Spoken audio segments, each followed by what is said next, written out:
വഴി ഞാൻ മാത്രമേ ഉള്ളൂ, സത്യം ഞാൻ മാത്രമേ ഉള്ളൂ, ജീവൻ ഞാൻ മാത്രമേ ഉള്ളൂ. This is an exclusive claim. വ്യക്തമായിട്ട് കരങ്ങളടിച്ച് ഈശോയെ ആരാധിക്കാം. നന്നായിട്ട് കരങ്ങളടിച്ച് ഹല്ലേലൂയ. ഇരിക്കാം. സന്തോഷമാണോ? ദൈവമക്കള് ദൈവസഭയിൽ ഉത്തരം പറയേണ്ടത് എങ്ങനെയാണെന്നറിയാം? ഇപ്പം നിങ്ങൾ വിശ്വസിക്കുന്നുവോ? അപ്പോൾ അതിന് മറുപടി എന്താണ്? ഞങ്ങൾ. അപ്പോൾ നിങ്ങൾക്ക് സന്തോഷമാണോ? ഞങ്ങൾക്ക് സന്തോഷമാണ്. അങ്ങനെ പറയണം. അങ്ങനെ പറയണ്ടേ? അങ്ങനെ പറഞ്ഞ് പഠിച്ചാൽ തന്നെ 10 തവണ പറഞ്ഞാൽ തന്നെ സന്തോഷമാവും അല്ലേ? ഞങ്ങൾക്ക് സന്തോഷം. നിങ്ങൾക്ക് സന്തോഷമാണോ? ഹല്ലേലൂയ. ദൈവത്തിന് നന്ദി പറയാം. കർത്താവ് ഈ രണ്ടാമത്തെ സന്ധ്യയിൽ ദൈവവചനം കേൾക്കാൻ ആരോഗ്യത്തോടെ നമ്മെല്ലാവരെയും കൂട്ടിക്കൊണ്ടു വന്നതിന് ദൈവത്തിന് നന്ദി പറയാം. നന്നായിട്ടൊന്ന് കരങ്ങളടിച്ച് കർത്താവിനെ മഹത്വപ്പെടുത്തിക്ക്. ശക്തമായിട്ട് കരങ്ങളടിച്ച് ഹല്ലേലൂയ. ദൈവത്തിൻ്റെ പ്രവൃത്തികളെ നമ്മളെപ്പോഴും മഹത്വപ്പെടുത്തണം.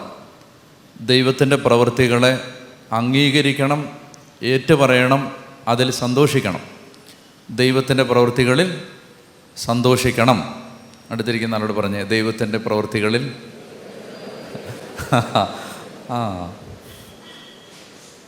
കൊള്ളാം. ദൈവത്തിൻ്റെ പ്രവൃത്തികളിൽ സന്തോഷിക്കണം. പറഞ്ഞായിരുന്നോ?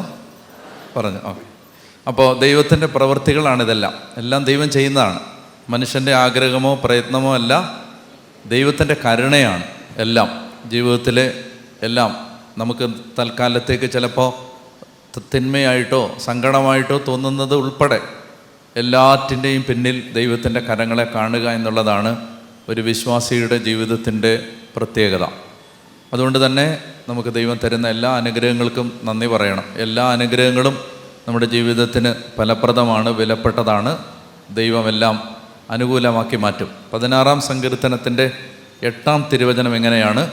കർത്താവ് എപ്പോഴും എൻ്റെ കൺമുമ്പിലുണ്ട്, അവിടുന്ന് എൻ്റെ വലതുഭാഗത്തുള്ളത് കൊണ്ട് ഞാൻ കുലുങ്ങുകയില്ല. ആ വചനം ഒന്ന് ഏറ്റു പറയാം. കർത്താവ് എപ്പോഴും എൻ്റെ കൺമുമ്പിലുണ്ട്, അവിടുന്ന് എൻ്റെ വലതുഭാഗത്തുള്ളത് കൊണ്ട് ഞാൻ കുലുങ്ങുകയില്ല. കർത്താവ് എപ്പോഴും എൻ്റെ കൺമുമ്പിലുണ്ട്, അവിടുന്ന് എൻ്റെ വലതുഭാഗത്തുള്ളത് കൊണ്ട് ഞാൻ കുലുങ്ങുകയില്ല. കർത്താവ് എപ്പോഴും എൻ്റെ കൺമുമ്പിലുണ്ട്, അവിടുന്ന് എൻ്റെ വലതുഭാഗത്തുള്ളത് കൊണ്ട് ഞാൻ കുലുങ്ങുകയില്ല. ഹല്ലേലൂയ. 16-ാം സങ്കീർത്തനം സാധിക്കുമെങ്കിൽ കാണാതെ പഠിക്കാൻ കൊള്ളാവുന്ന നല്ലൊരു സങ്കീർത്തനമാണ് 16-ാം സങ്കീർത്തനം അല്ലേ? നല്ല സങ്കീർത്തനമാണ് 16-ാം സങ്കീർത്തനം. ഇതിനകത്താണ് മറ്റൊരു വചനം ഉള്ളത്. അങ്ങയുടെ സന്നിധിയിൽ ആനന്ദത്തിൻ്റെ പൂർണ്ണതയുണ്ട്, അങ്ങയുടെ വലത് കൈയിൽ ശാശ്വതമായ സന്തോഷമുണ്ട്. പറഞ്ഞേ ഹല്ലേലൂയ. അങ്ങയുടെ സന്നിധിയിൽ എന്തുണ്ട്? ആനന്ദത്തിൻ്റെ പൂർണ്ണതയുണ്ട്. എവിടെയാണ് ആനന്ദത്തിൻ്റെ പൂർണ്ണത? അങ്ങയുടെ സന്നിധിയിൽ ആനന്ദത്തിൻ്റെ പൂർണ്ണതയുണ്ട്, അങ്ങയുടെ വലത് കൈയിൽ ശാശ്വതം എന്ന് പറഞ്ഞാൽ എന്താ? നിലനിൽക്കുന്നതെന്നാണ്, അവസാനിക്കാത്തത്, നിലനിൽക്കുന്നത്. അപ്പോൾ അങ്ങയുടെ സന്നിധിയിൽ എന്നാ ഉണ്ട്? ആനന്ദത്തിൻ്റെ പൂർണ്ണതയുണ്ട്, അങ്ങയുടെ വലത് കൈയിൽ. അപ്പോൾ ഇത് ദൈവത്തിന് മാത്രമേ തരാൻ പറ്റൂ, ഈ ആനന്ദത്തിൻ്റെ പൂർണ്ണതയും ശാശ്വതമായ സന്തോഷവും. 2 വാക്കുകളാണ്. പറയാവോ? ആനന്ദത്തിൻ്റെ, നമുക്ക് ഇടയ്ക്കിടയ്ക്ക് ഒക്കേഷണലി ആനന്ദം ഉണ്ടാവാറുണ്ട്. എന്നാൽ ആനന്ദത്തിൻ്റെ പൂർണ്ണത സാധാരണയായിട്ട് ഇല്ല. ആനന്ദത്തിൻ്റെ പൂർണ്ണത ഇടയ്ക്കിടയ്ക്ക് നമുക്ക് സന്തോഷം ഉണ്ടാവാറുണ്ട്, എന്നാൽ എപ്പോഴും ആനന്ദം. ഹൃദയത്തിൽ ഒരിക്കലും അശാന്തമാകാത്ത ഹൃദയം, അസ്വസ്ഥമാകാത്ത ഹൃദയം എന്ന് പറയുമ്പോൾ വിഷമങ്ങൾ വരുത്തില്ലെന്നല്ല, മറിച്ച് അവിടെ ഒരു സ്റ്റേബിളായിട്ട് നിൽക്കാൻ പറ്റും. 2-3 മിനിറ്റൊക്കെ സങ്കടപ്പെട്ടാലും പെട്ടെന്ന് ആൾ ചാർജാവും, വേഗം പെട്ടെന്ന് ലൈവാവും. അപ്പം അങ്ങനെ ഒരു ആനന്ദം, ഒരു ഉറപ്പ്, ഒരു സന്തോഷം. അതാണ് അങ്ങയുടെ സന്നിധിയിൽ ആനന്ദത്തിൻ്റെ പൂർണ്ണതയുണ്ട്, അങ്ങയുടെ വലത് കൈയിൽ ശാശ്വതമായ സന്തോഷമുണ്ട്. വലത് കൈ എന്ന് പറഞ്ഞാലും അവിടുത്തെ സാന്നിധ്യവും തന്നെയാണ്. അങ്ങയുടെ വലത് കൈയിൽ ശാശ്വതമായ സന്തോഷമുണ്ട്. ഞാൻ ഇന്നലെ പറഞ്ഞു, കൈ തുറന്ന് എപ്പോഴും എല്ലാം തരാൻ തയ്യാറായിരിക്കുന്ന ദൈവം അല്ലേ? ആ ദൈവത്തെ വിളിക്കുന്ന പേരാണ് പഴയ നിയമം. എന്താണ് ആ ദൈവത്തിനെ വിളിക്കുന്ന പേര്? നോക്കട്ടെ, നിങ്ങൾ ഓർക്കുമെന്ന്. യഹോവായിരെ, യാഹ്വേയിരെ, ഗോഡ് ഹൂ പ്രൊവൈഡ്സ്. എല്ലാം തരാൻ തയ്യാറായിരിക്കുന്ന ദൈവം. മതബോധന ഗ്രന്ഥം പറഞ്ഞു, സർവഗുണ സമ്പന്നനായ ദൈവം തൻ്റെ മക്കൾക്ക് എല്ലാം കൊടുക്കാൻ വേണ്ടി അവരെ സൃഷ്ടിച്ചു. അപ്പോൾ അങ്ങനെ എല്ലാം കൈ തുറന്ന് അല്ലേ, അങ്ങനെയുണ്ട് സങ്കീർത്തനം. കർത്താവ് തൻ്റെ മക്കൾക്ക് കൈ തുറന്ന് കൊടുക്കുന്നു, അവർ സംതൃപ്തരാകുന്നു. അപ്പം അങ്ങനെ എല്ലാം കൈ തുറന്ന് കൊടുക്കാൻ കാത്തിരിക്കുന്ന ദൈവത്തിൻ്റെ വലത് കൈയിൽ എന്നാ ഉണ്ട്? ശാശ്വതമായ സന്തോഷമുണ്ട്.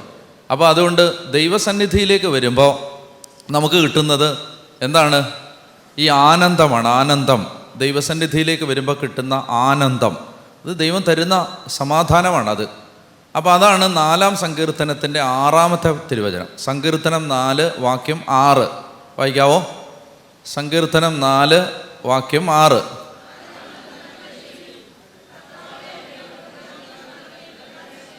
എന്താണ് 4-ാം സങ്കീർത്തനത്തിന്? ആര് നമുക്ക് നന്മ ചെയ്യും? കർത്താവേ, അങ്ങയുടെ മുഖകാന്തി ഞങ്ങളുടെ മേൽ പ്രകാശിപ്പിക്കണമേ എന്ന് പറയാറുണ്ട്. 7 വായിക്കാമോ? ധാന്യത്തിൻ്റെയും വീഞ്ഞിൻ്റെയും സമൃദ്ധിയിൽ അവർക്ക് ഉണ്ടായതിലേറെ ആനന്ദം എൻ്റെ ഹൃദയത്തിൽ അങ്ങ് നിക്ഷേപിച്ചു. ഒരു കമ്പാരിസനാണ്, താരതമ്യം ചെയ്യുകയാണ്. അവർക്കെന്ന് പറഞ്ഞാൽ ആർക്കാണ്? ദൈവത്തിൻ്റെ സന്നിധിയിൽ എത്താത്തവർക്ക്, ദൈവത്തെ അറിയാത്തവർക്ക്, ദൈവത്തോട് ആത്മബന്ധമില്ലാത്തവർക്ക് അവരെക്കുറിച്ച് പറയുകയാണ്. ധാന്യവും വീഞ്ഞും വർദ്ധിച്ചപ്പോൾ, പഴയ കാലത്തെ ഭാഷയാണ്, പഴയ കാലത്തെ മനുഷ്യൻ്റെ ജീവിതാവസ്ഥകളോട് ബന്ധപ്പെട്ട ഭാഷയാണ്. ധാന്യവും വീഞ്ഞും എന്ന് പറഞ്ഞാൽ അവരെ സംബന്ധിച്ച് സാമ്പത്തിക സമൃദ്ധി എന്നാണ് അതിൻ്റെ അർത്ഥം. സാമ്പത്തിക സമൃദ്ധി ഉണ്ടായപ്പോൾ, മറ്റീരിയൽ പ്രോഗ്രസ് ഉണ്ടായപ്പോൾ, ഭൗതികമായ അനുഗ്രഹങ്ങൾ വർദ്ധിച്ചപ്പോൾ, പുറം ലോകത്തെ മനുഷ്യർക്ക്, ദൈവത്തെ അറിയാത്തവർക്ക് ആനന്ദം ഉണ്ടായതിലും ഏറെ ആനന്ദം, എന്തെങ്കിലുമൊക്കെ കിട്ടിയ സമയത്ത് മനുഷ്യന് കിട്ടിയതിലും കൂടുതൽ ആനന്ദം അങ്ങ് എൻ്റെ ഹൃദയത്തിൽ നിക്ഷേപിച്ചു. വായിക്കാമോ? 4:7 വായിച്ചേ. ധാന്യവും വീഞ്ഞും വർദ്ധിച്ച കാലത്ത് അവർക്കുണ്ടായതിലേറെ ആനന്ദം എൻ്റെ ഹൃദയത്തിൽ അങ്ങ് നിക്ഷേപിച്ചിരിക്കുന്നു. ഇതാണ് ദൈവസന്നിധിയിൽ നമുക്ക് ലഭിക്കുന്ന ആനന്ദം. എൻ്റെ ഹൃദയത്തിൽ അങ്ങ് നിക്ഷേപിച്ചു. പറഞ്ഞേ ഹല്ലേലൂയ, പറഞ്ഞേ ഹല്ലേലൂയ. അപ്പോൾ ധാന്യവും വീഞ്ഞും വർദ്ധിച്ച കാലത്ത് അവർക്കുണ്ടായതിലേറെ ആനന്ദം എൻ്റെ ഹൃദയത്തിൽ അങ്ങ് നിക്ഷേപിച്ചു. പറഞ്ഞേ ഹല്ലേലൂയ. അപ്പോൾ അതാ പറയുന്നത്, അങ്ങയുടെ സന്നിധിയിൽ ആനന്ദത്തിൻ്റെ പൂർണ്ണതയുണ്ട്, അങ്ങയുടെ വലത് കൈയിൽ ശാശ്വതമായ സന്തോഷമുണ്ട്. അപ്പോൾ ആ സന്തോഷം, ദൈവം തരുന്ന സന്തോഷം അനുഭവിക്കാനാണ് നമ്മൾ ദൈവത്തിൻ്റെ അടുത്തേക്ക് വരുന്നത്. നമുക്ക് യഥാർത്ഥത്തിൽ ഈ ആശ്വസിപ്പിക്കുന്ന ദൈവം എന്നൊരു സങ്കല്പമുണ്ട് പഴയ നിയമത്തിൽ. പ്രത്യേകിച്ച് പ്രവാചക ഗ്രന്ഥങ്ങളിൽ ആവർത്തിച്ച് കാണുന്ന ഒരാശയമാണ് ആശ്വസിപ്പിക്കുന്ന ദൈവം. എന്ത് ദൈവം? ആശ്വസിപ്പിക്കുന്ന ദൈവം, ആശ്വാസം തരുന്ന ദൈവം. ഇത് ദൈവത്തിൻ്റെ ഒരു മുഖമാണ്. ആശ്വാസം തരുന്ന ഒരു ദൈവം, സമാധാനം തരുന്നൊരു ദൈവം. അപ്പോൾ അത് ദൈവത്തിൻ്റെ സന്നിധിയിൽ നിന്ന് മാത്രമേ ലഭിക്കൂ എന്നാണ് ബൈബിൾ നമുക്ക് പറഞ്ഞു തരുന്നത്. അതുകൊണ്ടാണ് നമുക്കെല്ലാവർക്കും അറിയാവുന്ന വചനമാണ് ഏതാണ്? അധ്വാനിക്കുന്നവരും ഭാരം ചുമക്കുന്നവരുമായ നിങ്ങളെല്ലാവരും എൻ്റെ അടുക്കൽ വരുവിൻ, ഞാൻ നിങ്ങളെ ആശ്വസിപ്പിക്കാം. ആശ്വസിപ്പിക്കാം.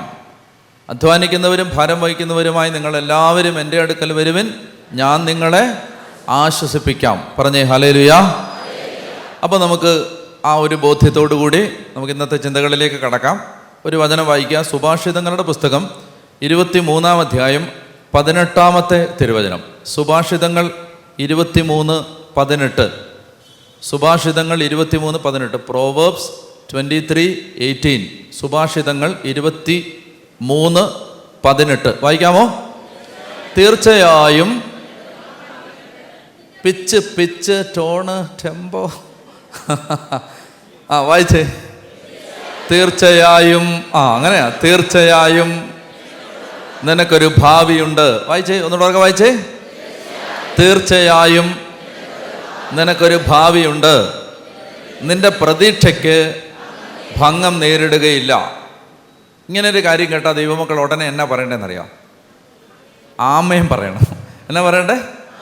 ആമേൻ പറയണം. ഞാനിപ്പോൾ ഇങ്ങോട്ട് വരുന്ന വഴിക്ക് നമുക്ക് വേണ്ടി പ്രാർത്ഥിക്കുന്ന ഒരു മകൻ, അവൻ എന്നോട് പറഞ്ഞ, അച്ഛാ ഞാൻ ഇടത്തെ കയ്യനാണ്. അപ്പോൾ ഞാൻ ഇടത്തെ കയ്യനായത് ഇടത്തെ കൈ കൊണ്ട് എഴുതുന്ന കണ്ടിട്ട് എന്നെ ധ്യാനകേന്ദ്രത്തിൽ പ്രാർത്ഥിച്ചുകൊണ്ടിരുന്ന ഒരാൾ പറഞ്ഞു, നീ അല്ലാടാ ഈ ഇടത്തെ കൈ കൊണ്ടാണോ എഴുതുന്നത്, നാണം കെട്ടവനെ എന്ന് എന്നോട് പറഞ്ഞു. എനിക്കത് ഭയങ്കര വിഷമായി എന്നോട് വണ്ടി വെച്ച് പറഞ്ഞു. അപ്പോൾ ഞാൻ അവനോട് പറഞ്ഞു, നിനക്കറിയാമോ ലോകത്തെ മഹാപ്രഗത്ഭന്മാരായ അനേക ആളുകൾ ഇടത്തെ കയ്യന്മാരാണ്. എന്നിട്ട് ഞാൻ അവന് കാണിച്ചു കൊടുത്തു. നരേന്ദ്രമോദി ഇടത്തെ കയ്യനാണ് കേട്ടോ, ബിൽ ഗേറ്റ്സ് ഇടത്തെ കയ്യനാണ്, സ്റ്റീവ് ജോബ്സ് ഇടത്തെ കയ്യനാണ്, സക്കൻബർഗ് ഇടത്തെ കയ്യനാണ്, ഐൻസ്റ്റൈൻ ഇടത്തെ കയ്യനാണ്. ഇങ്ങനെ ഒരുപാട് ആളുകൾ പ്രഗത്ഭന്മാർ ഇടത്തെ കയ്യന്മാരാണ്. അപ്പം ഞാൻ പറഞ്ഞു, എടാ ഇവന്മാരെല്ലാം വലിയവന്മാരായ ആളുകളാണ്, നീയും വലിയവനാവും. അപ്പോൾ അവൻ പറഞ്ഞു ആമേൻ. പറഞ്ഞേ ഹല്ലേലൂയ. അതാണ് ദൈവമക്കൾ അങ്ങനെയാണ് ചെയ്യേണ്ടത്. അതായത് ഒരു കാര്യം, ഒരു അനുഗ്രഹം കേട്ടാൽ അപ്പം തന്നെ ചാടി പിടിച്ചോണത്. എന്താ പറയേണ്ടത്? ആമേൻ. എന്നിട്ട് നിങ്ങളാരും പറഞ്ഞില്ലല്ലോ, ഞാൻ നല്ലൊരു അനുഗ്രഹം പറഞ്ഞല്ലേ, തീർച്ചയായും നിനക്കൊരു ഭാവിയുണ്ട്, നിന്റെ പ്രതീക്ഷയ്ക്ക് ഭംഗം നേരിടുകയില്ല. അപ്പോൾ അങ്ങനെ പറഞ്ഞ് പഠിച്ചോണം. അത് ഓട്ടോമാറ്റിക്കായിട്ട് പറയണം അപ്പം തന്നെ. എല്ലാം മനസ്സിലായോ? തീർച്ചയായും നിനക്കൊരു ഭാവിയുണ്ട്, നിന്റെ പ്രതീക്ഷയ്ക്ക് ഭംഗം നേരിടുകയില്ല. പറഞ്ഞേ ഹല്ലേലൂയ. അപ്പോൾ അവൻ അടുത്തിരുന്നവനോട് ചോദിച്ചു, അച്ഛാ ഞാനും വലിയവനാവും വെച്ചോ? ഞാൻ പറഞ്ഞു, നീയും വലിയവനാവും. ആമേൻ. അപ്പോൾ അതങ്ങനെയാണ്, അത് ചാടി പിടിച്ചോണം. തീർച്ചയായും നിനക്കൊരു ഭാവിയുണ്ട്, നിന്റെ പ്രതീക്ഷയ്ക്ക്. എൻ്റെ ചോദ്യം, ഈ വചനം നിങ്ങൾ സമ്മതിക്കുന്നുവോ? വിശ്വാസം എന്ന് പറയുന്നത് എന്താണെന്ന് ഇന്നലെ പറഞ്ഞേ? സമ്മതമാണ് അല്ലേ? മറന്നുപോയോ? വിശ്വാസം എന്ന് പറയുന്നത് സമ്മതമാണ്. ചില കാര്യങ്ങൾ നമ്മൾ സമ്മതിക്കുകയാണ്, യെസ് അത് ശരിയാണ് എന്ന് സമ്മതിക്കുകയാണ്. അതാണ് ആമേൻ ആണല്ലോ. അപ്പോൾ എൻ്റെ ചോദ്യം, ഈ വചനം നിങ്ങൾ വിശ്വസിക്കുന്നുവോ? അങ്ങനെയല്ല പറയണ്ടേ? എങ്ങനെ പറയണ്ടേ?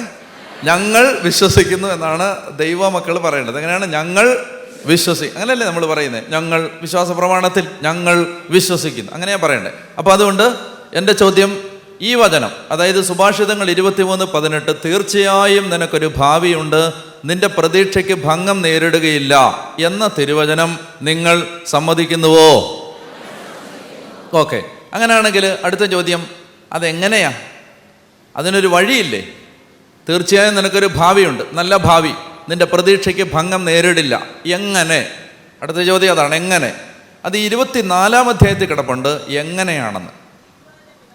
അതല്ല, 24-ാം അധ്യായത്തിൽ കിടപ്പുണ്ട്, എങ്ങനെയാണെന്ന് അത് വായിക്കാം. 24-ാം അധ്യായം, സുഭാഷിതം 24:13. സുഭാഷിതം 24:13-14 വായിക്കാം.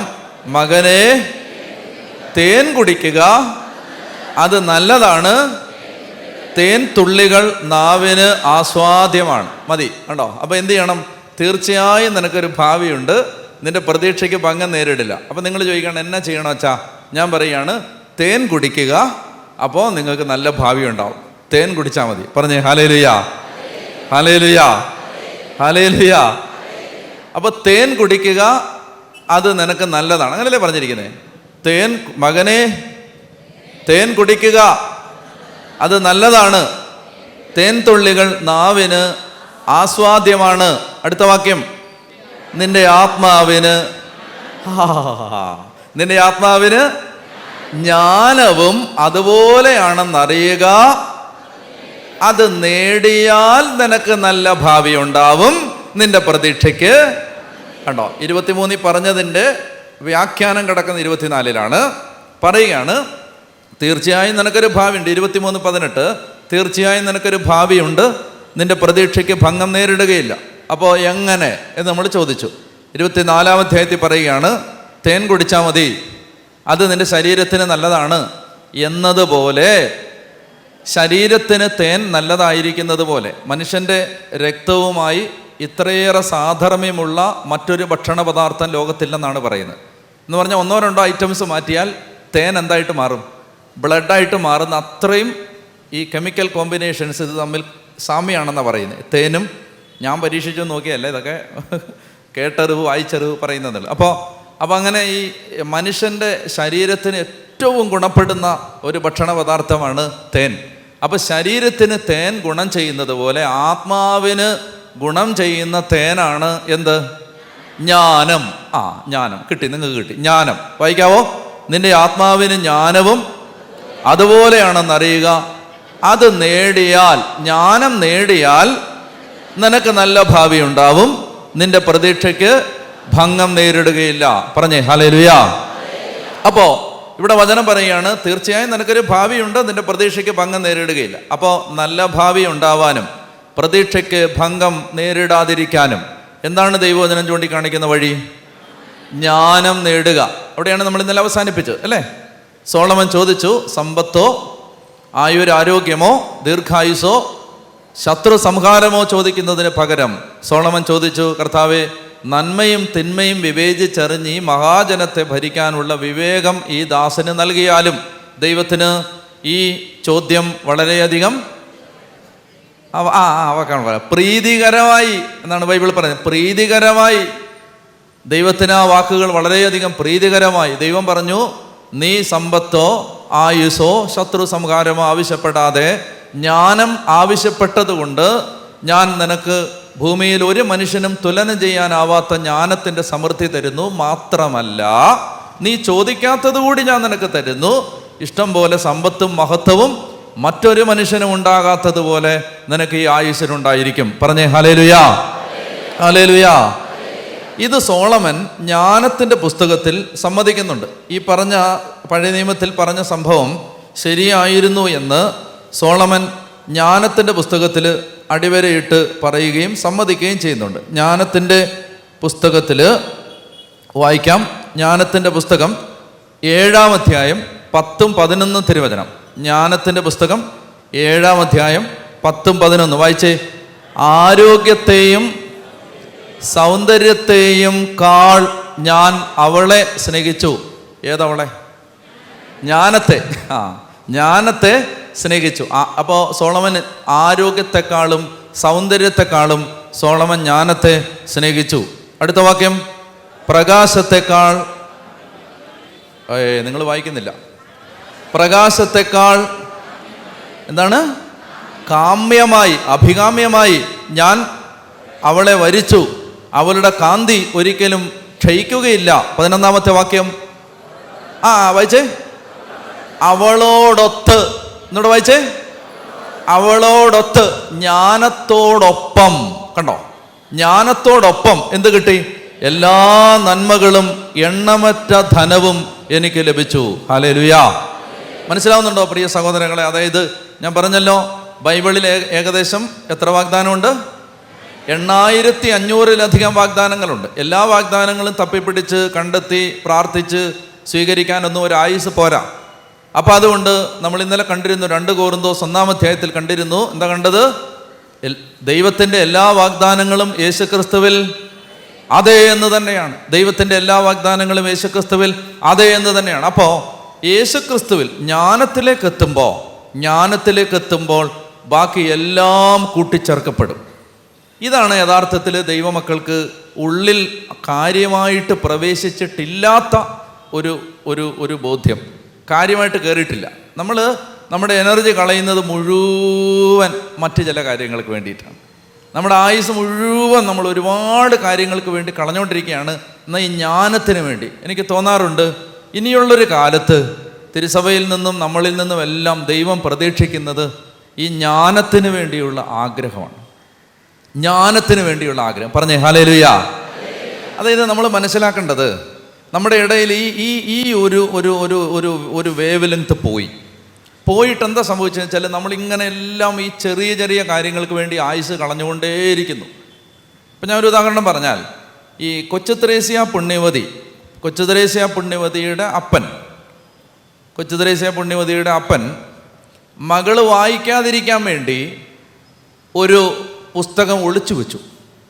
ചെറുപ്പത്തിൽ ഈ കുഞ്ഞ് വായിക്കാതിരിക്കാൻ വേണ്ടി കാൻഡിക്കിൾ ഓഫ് ലവ്, സ്നേഹഗീതകം എന്ന കണ്ടെൻ്റെ മലയാളം. അപ്പോൾ ഇത് മാറ്റിവെച്ചു. ജോൺ ഓഫ് ദ ക്രോസിൻ്റെ, യോഹന്നാൻ ക്രൂസിൻ്റെ, വിശുദ്ധ കുരിശിൻ്റെ യോഹന്നാൻ്റെ മനോഹരമായ അത് പദ്യമാണ്. അപ്പോൾ ഈ കാൻഡിക്കിൾ ഓഫ് ലവ്, ഈ സ്നേഹഗാഥ എന്ന് പറയുന്ന പുസ്തകം, അത് ദൈവത്തോടുള്ള സ്നേഹത്തിൻ്റെ രചനയാണ്. അപ്പോൾ ഇത് ഈ കൊച്ചു ത്രേസ്യയുടെ അപ്പൻ മാറ്റിവെച്ചു, ഒളിച്ചു വെച്ചു. എന്തിനെന്നറിയോ? ഒളിച്ചു വെച്ചത് ഇവളെങ്ങാനും അറിയാതെ ഇത് വായിച്ചു പോയാൽ ഇവള് മടത്തിപ്പോവും. അതുകൊണ്ടാണ് ഒളിച്ചു വെച്ചേ.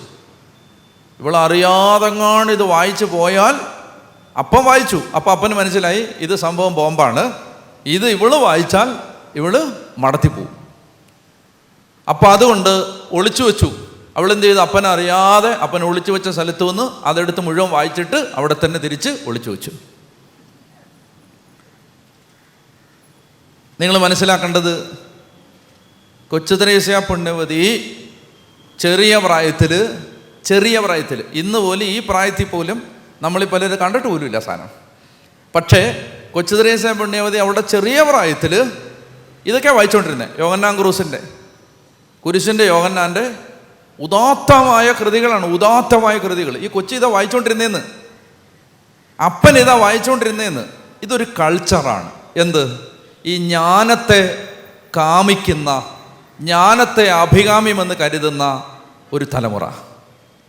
ഞാൻ ഒരു ഇടവകയിൽ, പേര് പറഞ്ഞാൽ നിങ്ങൾക്ക് പെട്ടെന്ന് ഐഡൻറ്റിഫൈ ചെയ്യാൻ പറ്റുന്ന ഒരു ഇടവകയാണെങ്കിൽ പറയുന്നില്ല, ഇടവകയിൽ ഒരു വീട്ടിൽ ചെന്നപ്പോൾ ഒരമ്മച്ചി എനിക്കൊരു പുസ്തകം തന്നിട്ട് പറഞ്ഞു, അച്ഛനൊരു ഗിഫ്റ്റ്, ഒരു പുസ്തകം. പുറമൊക്കെ ഇങ്ങനെ പൊളിഞ്ഞ് ഇറങ്ങാതെ പേര് മാത്രം കഷ്ടിച്ച് വായിക്കാം.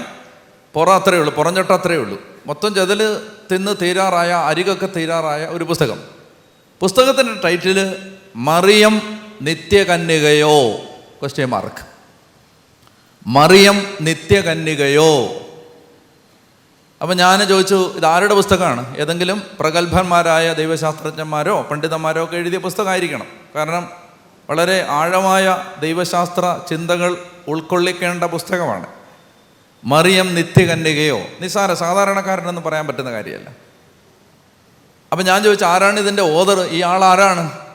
അപ്പം അമ്മച്ചി പറഞ്ഞു, എൻ്റെ ഭർത്താവാണിത് എന്ന് പറഞ്ഞാൽ നമ്മുടെ ഈ പത്തനംതിട്ട ജില്ലയിലെ ഒരു ഇടവകയിലെ നമ്മുടെ ഒരു ഇടവകക്കാരൻ ചേട്ടൻ എഴുതിയ പുസ്തകമാണ് മറിയം നിത്യകന്യകയോ. കർഷകനാണ് ആ ചേട്ടൻ, വലിയ PhD എന്നുള്ള ആളൊന്നുമല്ല.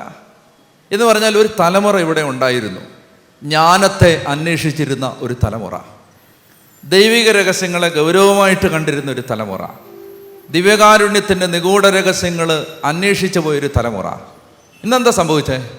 ഈ ഡയമെൻഷൻ കംപ്ലീറ്റ് പോയിട്ട് എന്ത് ചെയ്തെന്നറിയാമോ? അപ്പോൾ കിട്ടുന്ന അനുഗ്രഹങ്ങളുടെ പിന്നാലെ ജനം യാത്ര ചെയ്യാൻ തുടങ്ങി. എല്ലാവരും ഉത്തരവാദികളാണ്. ഞങ്ങളും നിങ്ങളും എല്ലാം ഒരുപോലെ ഈക്വലി കൾപ്പബിളാണ് ഈ വിഷയത്തിൽ, കുറ്റവാളികളാണ്. എന്താ സംഭവിച്ചെന്നറിയാമോ? ജ്ഞാനത്തെ പിൻപറ്റുന്ന ഒരു തലമുറ ഇല്ലാതെ പോയി. പറഞ്ഞേ ഹല്ലേലൂയാ, ഹല്ലേലൂയാ. സീരിയസ് ആയിട്ട് ദൈവിക കാര്യങ്ങൾ പഠിക്കുന്നത് താല്പര്യമില്ലാത്ത ഒരു തലമുറ വളർന്നു വരികയാണ്. അപ്പം അതുകൊണ്ടാണ് എനിക്ക് ആത്മാവിൽ പ്രേരണ കിട്ടുന്നത് ഈ കാര്യങ്ങൾ സംസാരിക്കാൻ. അപ്പോൾ അതുകൊണ്ട് നമ്മൾ ഈ നാളുകളിൽ ആഗ്രഹിക്കേണ്ട ഒരു പ്രധാനപ്പെട്ട വിഷയമാണ്, എനിക്ക് ജ്ഞാനത്തിന് വേണ്ടി ആഗ്രഹം ഉണ്ടാവണം. ജ്ഞാനത്തിന് വേണ്ടിയുള്ള ആഗ്രഹം ദൈവവിരുദ്ധമായൊരു ആഗ്രഹമല്ല. എന്ന് പറഞ്ഞാൽ നമ്മൾ ജ്ഞാനത്തിന് വേണ്ടി ആഗ്രഹിച്ചു. അപ്പം ജ്ഞാനത്തിന് വേണ്ടി ആഗ്രഹിച്ചാൽ കിട്ടുന്ന ഒരു ഫലം ഞാൻ പറഞ്ഞില്ലേ? എന്നാ പറഞ്ഞേ അമ്മച്ചി? എന്നാ പറഞ്ഞത്? എല്ലാം കിട്ടും. ജ്ഞാനത്തെ ആഗ്രഹിച്ചാൽ അതിനോടൊപ്പം എല്ലാം കിട്ടും. ഇനി മറ്റൊരു കാര്യം നമ്മൾ ഇതുമായി ബന്ധപ്പെട്ട് മനസ്സിലാക്കേണ്ടത്, ജ്ഞാനമെന്ന് പറഞ്ഞാൽ യഥാർത്ഥത്തിൽ ആര് തന്നാണ്? ഈശോ തന്നാണ്. 1 കൊരിന്തോസ് 1:24 വേഗം വായിക്കാം.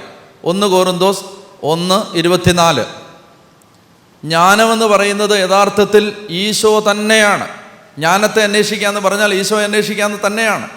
അപ്പോൾ വായിക്കാം 1 കൊരിന്തോസ് 1:24 ഉച്ചത്തിൽ വായിക്കാം. വിളിക്കപ്പെട്ടവർക്ക്, നിങ്ങൾ ഇന്നലത്തെ ആ ഉത്സാഹമൊക്കെ പോയല്ലോ. വിളിക്കപ്പെട്ടവർക്ക് എത്ര പേര് ബൈബിൾ കൊണ്ടുവന്നു? ഒന്ന് കൈവെക്കാമോ? എത്ര പേര് ബൈബിൾ കൊണ്ടുവന്നു? ചുമ്മാ അല്ല, കുറേ എണ്ണം കൊണ്ടുവന്നില്ല ഇന്നും. കുറേ വിജാതീയർ കടന്നു കൂടിയിട്ടുണ്ട് ഇതിനകത്ത്. വായിക്കാമോ? വായിച്ചേ. 1 കൊരിന്തോസ് 1:24 വായിച്ചേ. വിളിക്കപ്പെട്ടവർക്ക്, ഉച്ചത്തിൽ വായിക്കാം. വിളിക്കപ്പെട്ടവർക്ക്, യഹൂദരോ ഗ്രീക്കുകാരോ ആകട്ടെ, ക്രിസ്തു ദൈവത്തിൻ്റെ ശക്തിയും ദൈവത്തിൻ്റെ ജ്ഞാനവുമാണ്. ക്രിസ്തു ആരാണ്? ക്രിസ്തു ദൈവത്തിൻ്റെ ശക്തിയും ദൈവത്തിൻ്റെ ജ്ഞാനവുമാണ്. ഹല്ലേലൂയാ. അതായത് ക്രിസ്തു ദൈവത്തിൻ്റെ ശക്തിയാണ്, ദൈവത്തിൻ്റെ ജ്ഞാനമാണ്. സംഭവിക്കുന്ന അപകടം എന്തെന്നറിയാമോ? എല്ലാവർക്കും ക്രിസ്തുവിൻ്റെ ശക്തി മതി. എല്ലാവർക്കും ക്രിസ്തു പ്രവർത്തിക്കുന്ന അത്ഭുതങ്ങൾ മതി. എല്ലാവർക്കും ക്രിസ്തുവിൽ നിന്ന് ലഭിക്കുന്ന അനുഗ്രഹങ്ങൾ മതി. ക്രിസ്തുവിൽ നിന്ന് ലഭിക്കുന്ന ജ്ഞാനം, വിളിക്കപ്പെട്ടവരാരുമാകട്ടെ, യഹൂദനോ ഗ്രീക്കുകാരനോ ആരുമാകട്ടെ, വിളിക്കപ്പെട്ടവർക്കെല്ലാം ക്രിസ്തു ദൈവത്തിൻ്റെ ശക്തിയും ദൈവത്തിൻ്റെ ജ്ഞാനവുമാണ്. നിങ്ങളിൽ എത്ര പേര് ആഗ്രഹിക്കുന്നുണ്ട്, കർത്താവേ എനിക്ക് ജ്ഞാനം കിട്ടണം എന്ന് ആഗ്രഹിച്ച് ഒന്ന് കൈ ഉയർത്തിക്ക് നോക്കട്ടെ. ഹല്ലേലൂയാ. കർത്താവേ എനിക്ക് ജ്ഞാനം ലഭിക്കണം. അപ്പോൾ ഇനി 1 കൊരിന്തോസ് 1:30 വായിച്ചേ. 1 കൊരിന്തോസ് 1:30 ഉറക്കെ വായിച്ചേ. യേശു ക്രിസ്തുവിലുള്ള നിങ്ങളുടെ ജീവിതത്തിൻ്റെ ഉറവിടം അവിടുന്നാണ്. യേശു ക്രിസ്തുവിലുള്ള നിങ്ങളുടെ ജീവിതത്തിൻ്റെ ഉറവിടം അവിടുന്നാണ്. അടുത്ത വാക്യം, ദൈവം അവനെ നമുക്ക് ജ്ഞാനവും നീതിയും വിശുദ്ധീകരണവും പരിത്രാണവും ആക്കിയിരിക്കുന്നു. മനസ്സിലായോ? യേശുവിലൂടെ രക്ഷ വന്നു എന്ന് പറയുന്നതിന് മുമ്പ് അപ്പോസ്തലൻ പറയുകയാണ്, യേശുവിലൂടെ നമുക്ക് ലഭിച്ചത് ജ്ഞാനമാണ്. ജ്ഞാനമാണ്. അപ്പോൾ ഈ ജ്ഞാനത്തെ വില കുറച്ച് കാണുന്ന ഒരു ആത്മീയത ശരിയായ ഒരു ആത്മീയതയല്ല. നമുക്ക് ഒരുപാട് കാര്യങ്ങൾ അറിയാനുണ്ട്, ഒരുപാട് കാര്യങ്ങൾ. ഉറക്കെ പറഞ്ഞേ ഹല്ലേലൂയാ. എല്ലാ ദിവസവും ജ്ഞാനത്തിന് വേണ്ടി പ്രാർത്ഥിക്കുന്ന ഒരു സഭയാണ് നമ്മുടെ സഭ. നിങ്ങൾക്കറിയാവോ അത്? എല്ലാ ദിവസവും ജ്ഞാനത്തിന് വേണ്ടി പ്രാർത്ഥിക്കുന്ന ഒരു സഭയാണ് നമ്മുടെ സഭ. നിങ്ങൾക്കറിയാവോ അത്? എവിടെ നിങ്ങൾ പ്രാർത്ഥിക്കുന്നത്? വെളിവു നിറഞ്ഞോരീശോ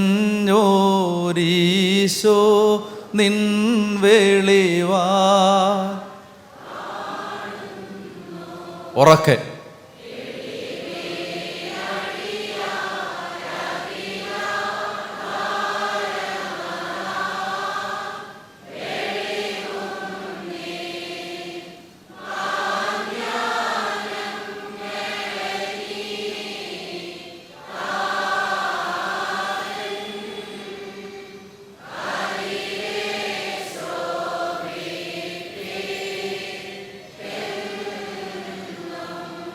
മനസ്സിലായ? എന്താണ് വെളിവ്? എന്ന് പറഞ്ഞാൽ എന്താ? ജ്ഞാനം. വെളിവ്, ജ്ഞാനം. ബൈബിളിൽ ഈ ജ്ഞാനവും വെളിപാടും രണ്ടും ഒരുമിച്ചാണ് പലയിടത്തും പറഞ്ഞിരിക്കുന്നത്. നമുക്ക് വായിക്കാം. ജ്ഞാനവും വെളിപാടും. അപ്പൊ ഇവിടെ പറയാണ് വെളിവ് നിറഞ്ഞ ഈശോ എന്ന് പറഞ്ഞാൽ എന്താ അർത്ഥം? ജ്ഞാനം നിറഞ്ഞ ഈശോ, നിന്റെ ജ്ഞാനത്താൽ ഞങ്ങൾ കാണുന്നു. മനസ്സിലായോ? എല്ലാ അറിവിനും എല്ലാ ജ്ഞാനത്തിനും ആധാരമായ ജ്ഞാനമായ കർത്താവേ, നിന്റെ വെളിച്ചം, നിന്റെ വെളിവ്, നിന്റെ ജ്ഞാനം, പിതാവിൻ്റെ കതിര്, നിന്റെ ജ്ഞാനം ഞങ്ങൾക്ക് തരണേന്നാണ് ഓരോ ദിവസവും പ്രാർത്ഥിക്കുന്നൊരു സഭയാണിത്. അപ്പം അതുകൊണ്ട് നമുക്ക് ഗൗരവമായ ഉത്തരവാദിത്വമുണ്ട്. ഈ ആരാധനക്രമം ജീവിക്കുന്ന നമുക്ക് വലിയ ഉത്തരവാദിത്വമുണ്ട്. നമ്മൾ ജ്ഞാനത്തിന് വേണ്ടി ആഗ്രഹിക്കണം, ജ്ഞാനത്തിന് വേണ്ടി. അപ്പോൾ അതുകൊണ്ട് ആരാണ് ജ്ഞാനം? നമ്മളിപ്പോൾ എത്തി നിൽക്കുന്ന വെളിച്ചം അതാണ്. ആരാണ് ജ്ഞാനം? ഈശോ തന്നെയാണ്. അപ്പം ജ്ഞാനത്തിന് വേണ്ടി പ്രാർത്ഥിച്ചാൽ ഒരാൾ എത്തുന്നത് എവിടെയാണ്? ഈശോയിലാണ്. അല്ലെങ്കിൽ ഈശോയെ അറിയാൻ ശ്രമിച്ചാൽ ഒരാൾ എത്തുന്നത് എവിടെയാണ്? ജ്ഞാനത്തിലാണ്. ഇത് രണ്ടും ഇൻ്റർചേഞ്ചബിളായിട്ട് ഉപയോഗിക്കാം. ഈശോ തന്നെയാണ് ജ്ഞാനം, ജ്ഞാനം തന്നെയാണ് ഈശോ. മറ്റൊരു വചനം എടുക്കാം. കൊളോസോസുകാർക്ക് പൗലോസ് അപ്പോസ്തലൻ എഴുതിയ ലേഖനത്തിൽ 2-ാം അധ്യായത്തിൽ 3-ാമത്തെ വാക്യം. 2-ാം അധ്യായം 2 മുതൽ വായിച്ചോ. കൊളോസോസ് 2-ാം അധ്യായം 2 മുതൽ വായിക്കാവോ? സ്നേഹത്താൽ പരസ്പര ബദ്ധമായ നിങ്ങളുടെ ഹൃദയങ്ങൾക്ക് ആശ്വാസവും സുനിശ്ചിതമായ ബോധ്യത്തിൻ്റെ പൂർണ്ണ സമ്പത്തും ദൈവത്തിൻ്റെ രഹസ്യമായ ക്രിസ്തുവിനെക്കുറിച്ചുള്ള സമ്പൂർണമായ അറിവും ലഭിക്കുന്നതിന് വേണ്ടിയാണ് ഞാൻ ഇത് ചെയ്യുന്നത്. അദ്ദേഹം പറയാണ് ഞാൻ എന്ത് ചെയ്യുന്നു എന്നായി പറയുന്നത്. പൗലോസ് അപ്പോസ്തലൻ പറയാണ് ഞാൻ കഷ്ടപ്പെടുകയാണ്. അദ്ദേഹം ഉപയോഗിച്ചിരിക്കുന്ന വാക്ക് ഞാൻ പോരാടുകയാണ് എന്നാണ്. എന്താണ് അദ്ദേഹം ചെയ്യുന്നത്? അയ്യേ, നിങ്ങൾ ഉറങ്ങാണോ? എന്ത് അദ്ദേഹം ചെയ്യുന്നു? പോരാടുകയാണ്. അപ്പോൾ അപ്പോസ്തലൻ വായിച്ച 1-ാമത്തെ വാക്യം, നിങ്ങൾക്ക് വേണ്ടിയും ലവോദിക്കയിലുള്ളവർക്ക് വേണ്ടിയും എൻ്റെ മുഖം നേരിട്ട് കണ്ടിട്ടില്ലാത്ത അനേകർക്ക് വേണ്ടിയും ഞാൻ എത്ര ശക്തമായി പോരാടുന്നെന്ന് നിങ്ങൾ അറിയണമെന്ന് പോരാടുക എന്ന് പറഞ്ഞാൽ അപ്പസ്തോലനായ പൗലോസിന്റെ ഭാഷയിൽ പോരാടുക എന്ന് പറഞ്ഞാൽ എൻ്റെ അർത്ഥം എന്താ? ഉദാഹരണത്തിന് അദ്ദേഹം പറയുന്നുണ്ട് എപ്പഫ്രാസിനെ കുറിച്ച് പറയുമ്പോൾ അദ്ദേഹം പറയും എപ്പഫ്രാസ് പ്രാർത്ഥനയിൽ പോരാടുകയാണ്. അപ്പൊ എന്താ പോരാടുക എന്ന് പറഞ്ഞാൽ? പോരാടുക എന്ന് പറഞ്ഞാൽ എന്താ? യുദ്ധം ചെയ്യാന്നാണോ? അപ്പസ്തോലൻ പൗലോസിന്റെ പോലെ പ്രാർത്ഥിക്കാന്നാണ്. നിങ്ങൾക്ക് വേണ്ടിയും ലവോദിക്കയിലുള്ളവർക്ക് വേണ്ടി, എൻ്റെ മുഖം കണ്ടിട്ടില്ലാത്ത അനേകർക്ക് വേണ്ടി ഞാൻ പോരാടുകയാണെന്ന് പറഞ്ഞാൽ ഞാൻ ശക്തമായിട്ട് പ്രാർത്ഥിക്കുകയാണ്. അപ്പസ്തോലൻ പറയുകയാണ് ഞാൻ പ്രാർത്ഥിക്കുകയാണ്. ഞാൻ എന്തിനു വേണ്ടിയാണ് പ്രാർത്ഥിക്കുന്നത്? സ്നേഹത്താൽ പരസ്പരബദ്ധമായ നിങ്ങളുടെ ഹൃദയങ്ങൾക്ക് ആശ്വാസവും സുനിശ്ചിതമായ ബോധ്യത്തിൻ്റെ പൂർണ്ണ സമ്പത്തും ദൈവത്തിൻ്റെ രഹസ്യമായ ക്രിസ്തുവിനെ കുറിച്ചുള്ള സമ്പൂർണമായ അറിവും ലഭിക്കുന്നതിന് വേണ്ടിയാണ് ഞാൻ പോരാടുന്നത്, ഞാൻ പ്രാർത്ഥിക്കുകയാണ്. എന്തുകൊണ്ടാണത്? അടുത്ത വാക്യം, മൂന്നാമത്തെ വാക്യം, ജ്ഞാനത്തിൻ്റെയും അറിവിൻ്റെയും നിധികൾ അവനിലാണ് ഒളിഞ്ഞു കിടക്കുന്നത്. കണ്ടോ? ജ്ഞാനത്തിൻ്റെയും അറിവിൻ്റെയും നിധികൾ അവനിലാണ് ഒളിഞ്ഞു കിടക്കുന്നത്. നമ്മളൊരു കാര്യത്തിലേക്ക് വരികയാണ്. അതായത് നമ്മുടെ മുഴുവൻ ശ്രദ്ധാകേന്ദ്രവും യേശുവായിട്ട് മാറുമ്പോൾ ജീവിതം മൊത്തം മാറും. നമ്മുടെ മുഴുവൻ ശ്രദ്ധാകേന്ദ്രവും യേശുവായിട്ട് മാറുമ്പോൾ ജീവിതം, ഞാൻ എന്നാ പറഞ്ഞ മച്ചി, മൊത്തം മാറും. അതായത് നമ്മുടെ മുഴുവൻ ശ്രദ്ധാകേന്ദ്രവും ഈശോയായിട്ട് മാറുമ്പോൾ ജീവിതം മുഴുവൻ മാറാൻ പോവുകയാണ്. അതുകൊണ്ടാണ് അപ്പസ്തോലൻ പറയുകയാണ് ജ്ഞാനത്തിൻ്റെയും അറിവിൻ്റെയും നിധികൾ അവനിലാണല്ലോ ഒളിഞ്ഞു കിടക്കുന്നത്. അതുകൊണ്ട് നിങ്ങൾ ശ്രദ്ധിക്കണം, അപ്പസ്തോലന്മാർക്കെല്ലാവർക്കും, നന്നായി ശ്രദ്ധിക്കണം, അപ്പസ്തോലന്മാർക്കെല്ലാവർക്കും ഒരൊറ്റ ആഗ്രഹമേ ഉണ്ടായിരുന്നുള്ളൂ. അതായത് ഏതെങ്കിലും ഒരു അപ്പസ്തോലനാണ് പത്തനംതിട്ട കൺവെൻഷന് വന്നെങ്കിൽ അദ്ദേഹം ഒരൊറ്റ കാര്യമേ പ്രസംഗിക്കത്തുള്ളൂ. അപ്പസ്തോലിക സഭയുടെ പ്രസംഗ വിഷയം ഒരൊറ്റ കാര്യമായിരുന്നു. അപ്പസ്തോലന്മാർ എപ്പോഴും പ്രസംഗിച്ചിരുന്നത്, ആവർത്തിച്ചിരുന്നത് ഒരു കാര്യത്തെക്കുറിച്ച് മാത്രമാണ്. അവർ പ്രസംഗിച്ചിരുന്നത് രക്ഷയെക്കുറിച്ചാണ്. ഇതിനെക്കുറിച്ച് പ്രസംഗിച്ചിരുന്നത് രക്ഷയെക്കുറിച്ച്, യേശുക്രിസ്തുവിലൂടെ വെളിപ്പെട്ട രക്ഷയെക്കുറിച്ച്, അല്ലെങ്കിൽ യേശുവിനെക്കുറിച്ചുള്ള ജ്ഞാനം. ഇതായിരുന്നു അപ്പസ്തോലന്മാർ പ്രസംഗിച്ചിരുന്ന മുഴുവൻ. അവരുടെ പ്രസംഗ വിഷയം അതായിരുന്നു. ഞാൻ ഉദാഹരണം പറയാം. ഒരു ഉദാഹരണം, യൂദാസിൻ്റെ ലേഖനം എടുക്കാം. യൂദാസിൻ്റെ ലേഖനത്തിൽ അതിന് അധ്യായങ്ങളില്ല, വാക്യങ്ങൾ മാത്രമേ ഉള്ളൂ. വെളിപാടിൻ്റെ തൊട്ട് മുമ്പ് വേഗം എടുക്കുക. യൂദാസിൻ്റെ ലേഖനത്തിൽ 3-ാമത്തെ വാക്യം ഉറക്കെ വായിക്കുക. പ്രിയപ്പെട്ടവരെ, നമുക്ക് പൊതുവായി ലഭിച്ചിരിക്കുന്ന രക്ഷയെക്കുറിച്ച് നിങ്ങൾക്ക് എഴുതുവാൻ ഞാൻ അതിയായി ആഗ്രഹിച്ചിരിക്കുകയായിരുന്നു. അപ്പോൾ അദ്ദേഹം എഴുതാൻ ആഗ്രഹിച്ചിരുന്നത് എന്തിനെക്കുറിച്ചാണ്? രക്ഷയെക്കുറിച്ച്, അല്ലെങ്കിൽ ഈശോയെക്കുറിച്ച്. നിങ്ങൾക്ക് പൊതുവായി ലഭിച്ചിരിക്കുന്ന രക്ഷയെക്കുറിച്ച് ഞാൻ നിങ്ങൾക്ക്. ഇനി അപ്പസ്തോലനായ പത്രോസ്, അപ്പം ഞാൻ യൂദാസിൻ്റെ കാര്യം, അപ്പസ്തോലനായ യൂദാസിൻ്റെ കാര്യം പറഞ്ഞു. ഇനി അപ്പസ്തോലനായ പത്രോസ് എഴുതിയത് എന്തിനെക്കുറിച്ചാണ്? പത്രോസിലേക്ക് എഴുതിയ 2-ാം ലേഖനം എടുക്കുക. 2-ാം ലേഖനത്തിൻ്റെ 1-ാം അധ്യായം എടുക്കുക.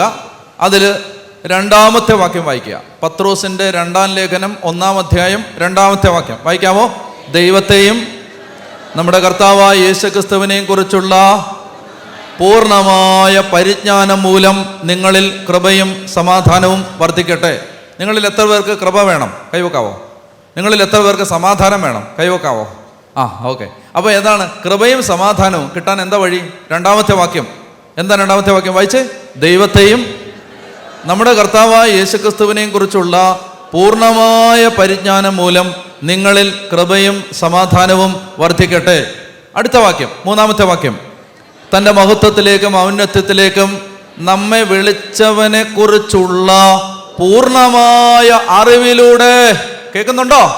പൂർണ്ണമായ അറിവിലൂടെ. അപ്പോൾ തൻ്റെ മഹത്വത്തിലേക്കും ഔന്നത്യത്തിലേക്കും നമ്മെ വിളിച്ചവൻ ആരാത്?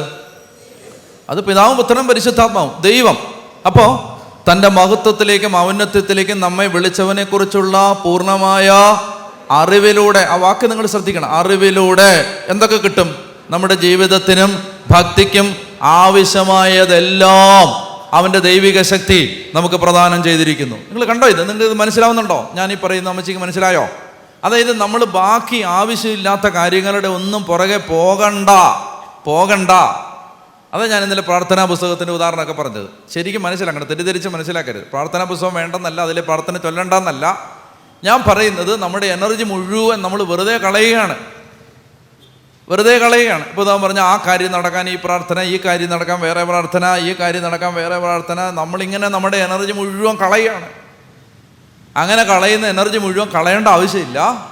ഇതെല്ലാം ഒരു ഹോൾസെയിലായിട്ട് ഒരൊറ്റ പാക്കേജായിട്ട് വരികയാണ്. പറഞ്ഞേ ഹല്ലേലൂയാ, ഹല്ലേലൂയാ. മനസ്സിലായി? ഇതെല്ലാം ഒറ്റ പാക്കേജായിട്ട് വരികയാണ്. എല്ലാ കാര്യവും ഒറ്റ പാക്കേജായിട്ട് നമ്മുടെ അടുത്ത് വരികയാണ്. അതിൻ്റെ താക്കോലാണിത്, യേശുവിനെ കുറിച്ചുള്ള അറിവ്. അതുകൊണ്ട് അപ്പോസ്തലന്മാർ ഈ കാര്യത്തിൽ ദേ വർ സോ പർട്ടിക്കുലർ. അവർ വളരെ ശക്തിയുക്തം വാദിച്ചിരുന്നതും അവർ ശക്തിയുക്തം അറിയിച്ചിരുന്നതും ഈ സത്യമാണ്. മക്കളെ, നിങ്ങൾ യേശുവിനെ കുറിച്ച് അറിയൂ, യേശുവിനെ കുറിച്ച് അറിയൂ. നിങ്ങൾക്ക് വേണ്ടതെല്ലാം ദൈവം തരും. അകത്തോട്ട് കയറണം. ഇത് തലേക്കൂടെ മേളിക്കൂടെ പോരുത്. നമ്മുടെ ഉള്ളിലിത് കയറണം. ഈശോയെക്കുറിച്ച് അറിയുമ്പോൾ എനിക്ക് എന്താ ഈ ആയുസ്സിൽ വേണ്ടതെല്ലാം ദൈവം തന്നോളും. ചോദിക്കാതെ തന്നോളും, അല്ലേ? ചോദിക്കാതെ തന്നോളും. വായിക്ക് എഫേസോസ് 3:20-21. എഫേസോസ് 3:20-21 വേഗം വായിക്ക്. എഫേസോസ് 3:20-21. നമ്മിൽ പ്രവർത്തിക്കുന്ന ശക്തിയാൽ നാം ചോദിക്കുന്നതിലും ആഗ്രഹിക്കുന്നതിലും വളരെ കൂടുതൽ ചെയ്തു തരാൻ കഴിയുന്ന അവിടുത്തേക്ക് സഭയിലും യേശുക്രിസ്തുവിലും തലമുറകളോളം എന്നേക്കും മഹത്വം ഉണ്ടായിരിക്കട്ടെ. ആമേൻ. ആ വചനം ഒന്ന് ഉറക്കെ വായിച്ചേ. എഫേസോസ് 3:20-21. നമ്മിൽ പ്രവർത്തിക്കുന്ന ശക്തിയാൽ നാം ചോദിക്കുന്നതിലും ആഗ്രഹിക്കുന്നതിലും വളരെ കൂടുതൽ ചെയ്തു തരാൻ കഴിയുന്ന അവിടുത്തേക്ക് സഭയിലും യേശുക്രിസ്തുവിലും തലമുറകളോളം എന്നേക്കും മഹത്വം ഉണ്ടായിരിക്കട്ടെ. ആമേൻ. തലമുറകളോ. അപ്പോൾ ഇത് പറയുന്നത്, ഇത് ഒരു ഭാഗത്തിൻ്റെ അവസാന ഭാഗമാണിത്. അതായത് 1, 2, 3 അധ്യായങ്ങളിൽ പറഞ്ഞിരിക്കുന്ന ആശയങ്ങളുടെ കൺക്ലൂഷനായി പറയുന്ന വാക്യമാണ് 20-21. അതായത് ഈശോയെക്കുറിച്ചുള്ള അറിവാണ്. എഫേസോസ് 1-ാം അധ്യായം 2-ാം അധ്യായം ഒക്കെ ഈശോയെക്കുറിച്ചുള്ള വെളിപ്പെടുത്തൽ അപ്പോസ്തലൻ നൽകിയിട്ട് പറയുകയാണ്. അതുകൊണ്ട് അതുകൊണ്ട് നമ്മിൽ പ്രവർത്തിക്കുന്ന ഈ ശക്തിയാൽ നാം ചോദിക്കുന്നതിലും ആഗ്രഹിക്കുന്നതിലും വളരെ കൂടുതൽ ചെയ്തു തരാൻ കഴിയുന്ന. എൻ്റെ ചോദ്യം ഞാൻ ചോദിക്കട്ടെ നിങ്ങളോട്, നിങ്ങൾക്കിത് വിശ്വസിക്കാൻ പറ്റുമോ? നിങ്ങൾക്കിത് വിശ്വസിക്കാൻ പറ്റുന്നുണ്ടോ? അതായത് എനിക്ക് എൻ്റെ ഈശോയെക്കുറിച്ച് ഒരു നമ്മുടെ ഇടവകയിൽ, ഏതെങ്കിലും ഒരു ഇടവകയിൽ, ഒരു പാവപ്പെട്ട ഇടവകയിൽ ഒരു വളരെ സാധാരണക്കാരനായ ഒരു ചേട്ടൻ ഇപ്പോൾ ഇത് കേട്ടുകൊണ്ടിരിക്കുമ്പോൾ ആ ചേട്ടൻ ചിന്തിക്കുകയാണ്, ഞാൻ ഈശോയെക്കുറിച്ച് കൂടുതൽ അറിയാൻ ശ്രമിക്കുകയാണ് എന്നൊരു തീരുമാനം എടുത്താൽ, ഞാൻ ചേട്ടനോട് പറയുകയാണ്, ചേട്ടൻ ഒരിടത്തും പോകണ്ട. ഇടവപ്പള്ളിയിൽ പോയി മാനമര്യാദയ്ക്കുള്ള കുർബാനയും കണ്ട് പ്രാർത്ഥിച്ച് കുമ്പസാരവും നടത്തി വീട്ടിലെ കുടുംബ പ്രാർത്ഥനയൊക്കെ നടത്തി ചേട്ടൻ ഒരു പ്രാർത്ഥനാ കേന്ദ്രത്തിനും പോകണ്ട. ചേട്ടൻ്റെ ജീവിതത്തിനും ഭക്തിക്കും ആവശ്യമുള്ളതെല്ലാം ദൈവശക്തി ചേട്ടന് പ്രദാനം ചെയ്തുകൊണ്ടിരിക്കും. അത് ഇത് തലയ്ക്ക് മേളിൽ കൂടെ പോകരുതെന്നാണ് ഞാൻ പറയുന്നത്. ഇത് തലയ്ക്ക് മേളിൽ കൂടെ പോകരുത്. ഇത് പറയുമ്പോൾ ഇതെല്ലാം തലകുലിക്ക് സംബന്ധിച്ചിട്ട് അന്തരീക്ഷത്തിൽ കൂടെ പോകരുത്. ഇവിടെ ഇരുന്ന് ഇപ്പോൾ കർത്താവിൻ്റെ സന്നിധിയിൽ ഇപ്പോൾ പ്രതികരണം കൊടുക്കണം. ഇപ്പോൾ തീരുമാനിക്കണം, കർത്താവേ 2023 ആയി, ഇനി എത്ര കൊല്ലം ജീവിക്കും? ഞാൻ മെത്തയുടെ പരസ്യം കണ്ടു വരുന്ന വഴിക്ക്. മെത്തയുടെ പരസ്യം, നിങ്ങളുടെ ആയുസ്സിൽ കൂടുതൽ സമയവും നിങ്ങൾ ഉറങ്ങുകയാണ്. മെത്തയുടെ പരസ്യമാണ് ചേച്ചി, മെത്തയുടെ പരസ്യമാണ് ചേച്ചി. നിങ്ങളുടെ ആയുസ്സിൽ കൂടുതൽ സമയവും നിങ്ങൾ, ചേച്ചി വിചാരിച്ച് ചേച്ചി ഉറങ്ങിയത് കണ്ട് പറഞ്ഞാണ്. അല്ല, മെത്തയുടെ പരസ്യമാണ് ചേച്ചി. എന്താണത്? നിങ്ങളുടെ ആയുസ്സിൽ കൂടുതൽ സമയവും നിങ്ങൾ, ഞാൻ ചേച്ചി എന്ന് പറഞ്ഞെങ്കിലും ഞാൻ ഉദ്ദേശിച്ചത് ചേട്ടനെ ആയിരുന്നു ഉറങ്ങുന്നത്. നിങ്ങളുടെ ആയുസ്സിൽ കൂടുതൽ സമയവും നിങ്ങൾ ഉറങ്ങുകയാണ്. അതുകൊണ്ട് നല്ല മെത്ത തിരഞ്ഞെടുക്കുന്നതാണ് മെത്തക്കാരുടെ അഡ്വർടൈസ്മെൻറ്റ്. എന്ന് പറഞ്ഞാൽ ഒരു ആയുസ്സിൽ ഒരു 1/3 ഉറങ്ങിത്തീർന്നു, പിന്നെ കുറേ അധികം സമയം ഭക്ഷണം കഴിച്ച് തീർന്നു, അല്ലേ? മലയാളിയും യൂറോപ്യനെയും തമ്മിൽ വേർതിരിച്ച് പറയുന്നത് ഇങ്ങനെയാണ്. മലയാളി 5 മണിക്കൂർ എടുത്ത് ഭക്ഷണം ഉണ്ടാക്കും, 3 മിനിറ്റ് കൊണ്ട് തിന്നും. മറ്റു രാജ്യക്കാർ എന്ത് ചെയ്യും? 10 മിനിറ്റ് കൊണ്ട് ഭക്ഷണം ഉണ്ടാക്കും, 4 മണിക്കൂർ കൊണ്ട് തിന്നും. നമ്മൾ വിഴുങ്ങുകയല്ലേ, ചവയ്ക്കത്തില്ലല്ലോ. 23 തവണ ചവയ്ക്കണമെന്നാണ് പറയുന്നത്. ഒരു വായിലിരിക്കുന്ന ഭക്ഷണം 23 തവണ ചവച്ചിട്ട് ഇറക്കാമെന്നാണ് പറയുന്നത്. കഷ്ടിച്ച് 1/2 തവണ പോലും ചവച്ചിട്ടില്ല, വിഴുങ്ങുക. പറഞ്ഞേ ഹല്ലേലൂയ. അപ്പോൾ ആയുസിൻ്റെ പകുതി ഉറങ്ങിത്തീർന്നു, പിന്നെ കുറേ ഇതുപോലെ ഭക്ഷണം കഴിച്ചൊക്കെ തീർന്നു, പിന്നെ എന്തെല്ലാം ജോലി അത് തീർന്നു. ബലൂൺ പൊട്ടുന്ന പോലെ ജീവിതം തീർന്നു. അപ്പം അതുകൊണ്ട് ഇനി അധികം സമയമുണ്ടോയെന്ന് ആർക്കറിയാം? മരണത്തിൻ്റെ മണിയച്ച മുഴങ്ങാൻ സമയമെന്ന് ആർക്കറിയാം? ആർക്കും ഒന്നും അറിയാൻ പാടില്ല. എന്നാളൊരു സുവിശേഷകൻ പ്രസംഗിച്ചുകൊണ്ടിരിക്കുമ്പോൾ വീണ് മരിച്ചുപോയി. പാലാ ഭാഗത്തൊരച്ഛൻ ബന്ധുവിൻ്റെ കല്യാണം നടത്താൻ വന്നാണ്. കല്യാണത്തിൻ്റെ താലി എടുത്ത് കൊടുത്താൽ താഴോട്ട് അങ്ങോട്ട് ഇറങ്ങി ചെന്നപ്പോൾ ആ സ്റ്റെപ്പേ വീണ് മരിച്ചുപോയി. നമ്മുടെ തിരുവനന്തപുരത്ത് ഒരു മിഷനിൽ ഒരു സഹോദരൻ പിന്നെ കിറ്റ് കൊടുക്കാൻ വേണ്ടി പേര് വിളിച്ചപ്പോൾ ആ ചേട്ടൻ എഴുന്നേറ്റാണ് അവിടെ തന്നെ വീണ് മരിച്ചുപോയി. കിറ്റ് വാങ്ങിക്കാൻ പറ്റിയില്ല. കിറ്റ് വാങ്ങിച്ചിട്ട് മരിച്ചാൽ അത്രയിലും സമാധാനം ഉണ്ടായി.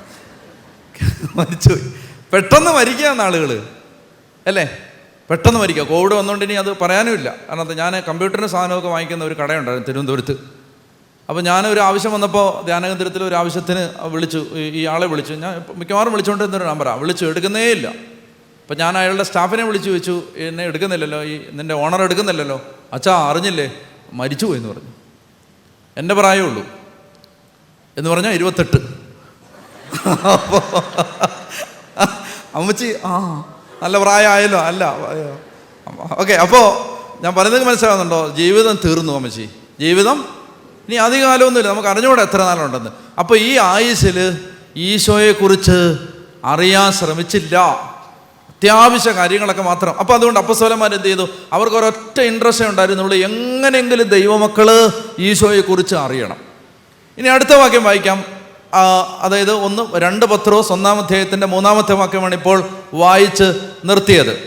ഇനി അതിന് എല്ലാം വായിക്കാൻ നേരമില്ലാത്തതുകൊണ്ട് താഴോട്ട് വന്നിട്ട് 12-ാമത്തെ വാക്യം വായിക്കാം. 12-ാമത്തെ അപ്പോസ്തലനായ പത്രോസ് ഇദ്ദേഹം ഈ ജീവിതത്തിൻ്റെ അവസാന സമയത്താണ് ഇത് എഴുതുന്നത്. അതായത് മരിക്കുന്നതിന് ഏതാനും നാളുകൾക്ക് മുമ്പാവണം. അങ്ങനെ ഒരു സൂചനയാണ് ഈ പുസ്തകം, ഈ ലേഖനത്തിൽ, ഈ ലെറ്ററിൽ നിന്ന് കിട്ടുന്നത്. അപ്പോൾ അപ്പോസ്തലനായ പത്രോസ്ലീഹ പറയുകയാണ്, ഞാൻ നിങ്ങളോട് പറയുകയാണ്, മക്കളെ നിങ്ങൾ അറിയണം നിങ്ങളുടെ നാഥനും നിങ്ങളെ വിളിച്ചവനുമായ ദൈവത്തെക്കുറിച്ച് നിങ്ങൾ അറിയണം, കൂടുതൽ അറിയണം എന്ന് പറഞ്ഞിട്ട് അദ്ദേഹം 12-ാമത്തെ വാക്യം 2 പത്രോസ് 1-ാം അധ്യായം 12-ാമത്തെ വാക്യം വായിക്കാവോ? നിങ്ങൾ ഈ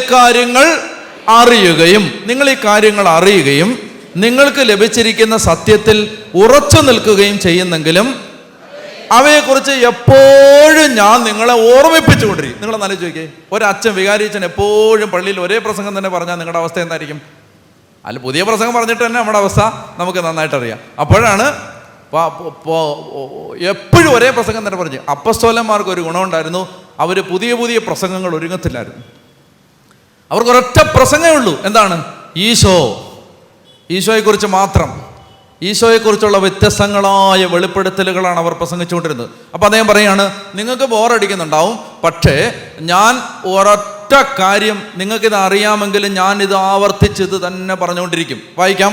നിങ്ങൾ ഈ കാര്യങ്ങൾ അറിയുകയും നിങ്ങൾക്ക് ലഭിച്ചിരിക്കുന്ന സത്യത്തിൽ ഉറച്ചു നിൽക്കുകയും ചെയ്യുന്നെങ്കിലും അവയെക്കുറിച്ച് എപ്പോഴും ഞാൻ നിങ്ങളെ ഓർമ്മിപ്പിച്ചുകൊണ്ടിരിക്കും. ഈ കൂടാരത്തിലായിരിക്കുന്നിടത്തോളം കാലം ഓർമ്മപ്പെടുത്തൽ വഴി നിങ്ങളെ ഉണർത്തുന്നത് ഉചിതമാണെന്ന് ഞാൻ ഈ കൂടാരത്തിലായിരിക്കും. ഈ കൂടാരം എന്ന് പറഞ്ഞാൽ എന്താ? ഈ ശരീരത്തിലായിരിക്കുന്നിടത്തോളം കാലം, ഈ ശരീരത്തിൽ എന്ന് പറഞ്ഞാൽ ജീവിച്ചിരിക്കുന്നിടത്തോളം കാലം. അദ്ദേഹം പറയുകയാണ്, അപ്പോസ്തലനായ പത്രോസ് പറയുകയാണ്, ഇനി അധിക നാളില്ല എനിക്ക് മരിക്കാൻ. ഞാൻ മരിക്കുന്നതിന് മുമ്പ് ജീവിച്ചിരിക്കുന്ന കാലത്തോളം ഞാൻ എപ്പോഴും നിങ്ങളെ ഇത് ഓർമ്മിപ്പിച്ചുകൊണ്ടേയിരിക്കും. എന്ത്? ഈശോയെക്കുറിച്ച് ഓർമ്മിപ്പിച്ചുകൊണ്ടേയിരിക്കും. 14-ാമത്തെ വാക്യം നമുക്ക് ഹൃദയം നുറുങ്ങുന്ന ഒരു വാചകമാണ് അത് എഴുതിയിരിക്കുന്നത്. എന്തെന്നാൽ നമ്മുടെ കർത്താവായ യേശുക്രിസ്തു എനിക്ക് വെളിപ്പെടുത്തി തന്നിട്ടുള്ളതുപോലെ കൂടാരത്തിൽ നിന്നുള്ള എൻ്റെ വേർപാടിൻ്റെ സമയം അടുത്തിരിക്കുന്നു. എൻ്റെ വേർപാടിന് ശേഷവും നിങ്ങൾ ഈ കാര്യങ്ങൾ ഓർക്കാൻ വേണ്ടത് ഞാൻ ചെയ്തിട്ടേ പോത്തുള്ളൂ. നിങ്ങൾക്ക് മനസ്സിലാവുന്നത്? ദേ വേ സോ പർട്ടിക്കുലർ. അവർക്ക് ഈ കാര്യത്തിൽ അല്ലാതെ വേറൊരു ശ്രദ്ധയുണ്ടായിരുന്നില്ല. ഈശോയെക്കുറിച്ച് ഇങ്ങനെ തലങ്ങും വിലങ്ങും പറഞ്ഞുകൊണ്ടിരിക്കുക. ഈ കൂടാരത്തിൽ നിന്ന് ഞാൻ വേർപെടാനുള്ള സമയം ആസന്നമായിരിക്കുന്നുവെന്ന് ഈശോ എനിക്ക് വെളിപ്പെടുത്തി തന്നിട്ടുണ്ട്. ഞാൻ വേർപെട്ടതിന് ശേഷവും നിങ്ങൾ ഈ കാര്യങ്ങൾ മറന്നു പോകാതിരിക്കാൻ വേണ്ടത് ചെയ്തിട്ടേ ഞാൻ മരിക്കുകയുള്ളൂ. ഫിലിപ്പി ലേഖനത്തിൽ പൗലോസ് അപ്പോസ്തലൻ സമാനമായൊരു ഭാഷ പറയുന്നുണ്ട്. ഫിലിപ്പി ലേഖനത്തിൻ്റെ 3-ാമത്തെ അധ്യായം 1-ാമത്തെ വാക്യം വായിക്കാമോ? ഫിലിപ്പി ലേഖനം 3-ാം അധ്യായം 1-ാമത്തെ വാക്യം വായിക്കാമോ? എൻ്റെ സഹോദരങ്ങളെ, നിങ്ങൾ കർത്താവിൽ സന്തോഷിക്കുവിൻ. ഒന്നുകൂടെ വായിച്ചേ. ഫിലിപ്പി 3:1 വായിക്കാമോ? എൻ്റെ സഹോദരങ്ങളെ, നിങ്ങൾ കർത്താവിൽ സന്തോഷിക്കുവിൻ. ഒരേ കാര്യം വീണ്ടും എഴുതുന്നതിൽ എനിക്ക് മടുപ്പ് തോന്നുന്നില്ല. നിങ്ങൾക്കത് കൂടുതൽ സുരക്ഷിതത്വം നൽകും. പിന്നെ നിങ്ങൾ വീട്ടിൽ പോയിട്ട് വായിച്ചാൽ മതി. ഈ പാരഗ്രാഫിൽ പറയുന്നത് മുഴുവൻ ഈശോയെക്കുറിച്ചുള്ള മഹാരഹസ്യങ്ങളാണ്. ഈശോയെക്കുറിച്ച് 1-2 കാര്യങ്ങൾ മാത്രം നമുക്ക് വായിക്കാം. അതായത് അത് വായിച്ചാലേ പറ്റൂ. എന്തെന്നറിയാമോ? അദ്ദേഹം പറയുകയാണ്, എനിക്ക് നേട്ടമായിരുന്ന അനേകം കാര്യങ്ങൾ എൻ്റെ ജീവിതത്തിലുണ്ടായിരുന്നു. എനിക്ക് നേട്ടമായിരുന്ന അനേകം കാര്യങ്ങൾ വായിക്കാം. വായിക്കാമോ? 4-ാമത്തെ വാക്യം മുതൽ. ഫിലിപ്പി 3-ാം 4-ാമത്തെ വാക്യം മുതൽ ഉച്ചത്തിൽ ഉത്സാഹത്തോടെ വായിച്ചേ. എന്നാൽ എനിക്ക് ശരീരത്തിലും പ്രത്യാശ വെക്കാൻ കഴിയും. ശരീരത്തിൽ പ്രത്യാശയുണ്ടെന്ന് വിചാരിക്കുന്ന ആരെയുംകാൾ കൂടുതലായി അതിനുള്ള അവകാശം എനിക്കുണ്ട്. കാരണം 8-ാം ദിവസം പരിച്ഛേദനം ചെയ്യപ്പെട്ടവനാണ് ഞാൻ. ഇസ്രായേൽ വംശത്തിലും ബെഞ്ചമിൻ ഗോത്രത്തിലും പിറന്നവൻ, ഹെബ്രായരിൽ നിന്ന് ജനിച്ച ഹെബ്രായൻ, നിയമപ്രകാരം ഫരിസയൻ, തീഷ്ണത കൊണ്ട് സഭയെ പീഡിപ്പിച്ചവൻ, നീതിയുടെ കാര്യത്തിൽ നിയമത്തിന് മുമ്പിൽ കുറ്റമില്ലാത്തവൻ. എന്നാൽ എനിക്ക് ലാഭമായിരുന്ന ഇവയെല്ലാം ക്രിസ്തുവിനെ പ്രതി നഷ്ടമായി ഞാൻ കണക്കാക്കി. ഇവ മാത്രമല്ല, അടുത്ത തുറക്ക വായിക്കണം, ഇവ മാത്രമല്ല എൻ്റെ കർത്താവായ യേശുക്രിസ്തുവിനെ പറ്റിയുള്ള ജ്ഞാനം. കണ്ടോ? യേശുക്രിസ്തുവിനെ പറ്റിയുള്ള ജ്ഞാനം കൂടുതൽ വിലയുള്ളതാകയാൽ സർവവും നഷ്ടമായി തന്നെ ഞാൻ പരിഗണിക്കുന്നു. അവനെ പ്രതി ഞാൻ സകലവും നഷ്ടപ്പെടുത്തുകയും ഉച്ഛിഷ്ടം പോലെ കരുതുകയുമാണ്. അപ്പോസ്തലൻ പറയാണ് ഞാൻ എല്ലാം ഉച്ഛിഷ്ടം പോലെ കരുതുന്നു. Compare to what? എന്തിനോട് തുലനം ചെയ്യുമ്പോൾ?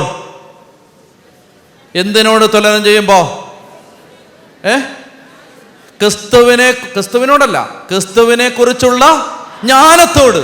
അതായത് യേശു ക്രിസ്തുവിനെ അറിയാനുള്ള ആ കാര്യത്തോട് തുലനം ചെയ്യുമ്പോൾ ജീവിതത്തിലെ മറ്റെല്ലാ കാര്യങ്ങളും ഉച്ഛിഷ്ടമാണെന്ന്, fit to the trash bin, ഉച്ഛിഷ്ടം വേസ്റ്റ് ബിന്നിലിടാൻ മാത്രം കൊള്ളാവുന്നതാണെന്ന് ഞാൻ കരുതുകയും ഞാൻ അതിനുവേണ്ടി എൻ്റെ സമയം ചെലവഴിക്കുകയും ചെയ്യുന്നു. അതാണ് 1 കൊരിന്തോസ് 2:2.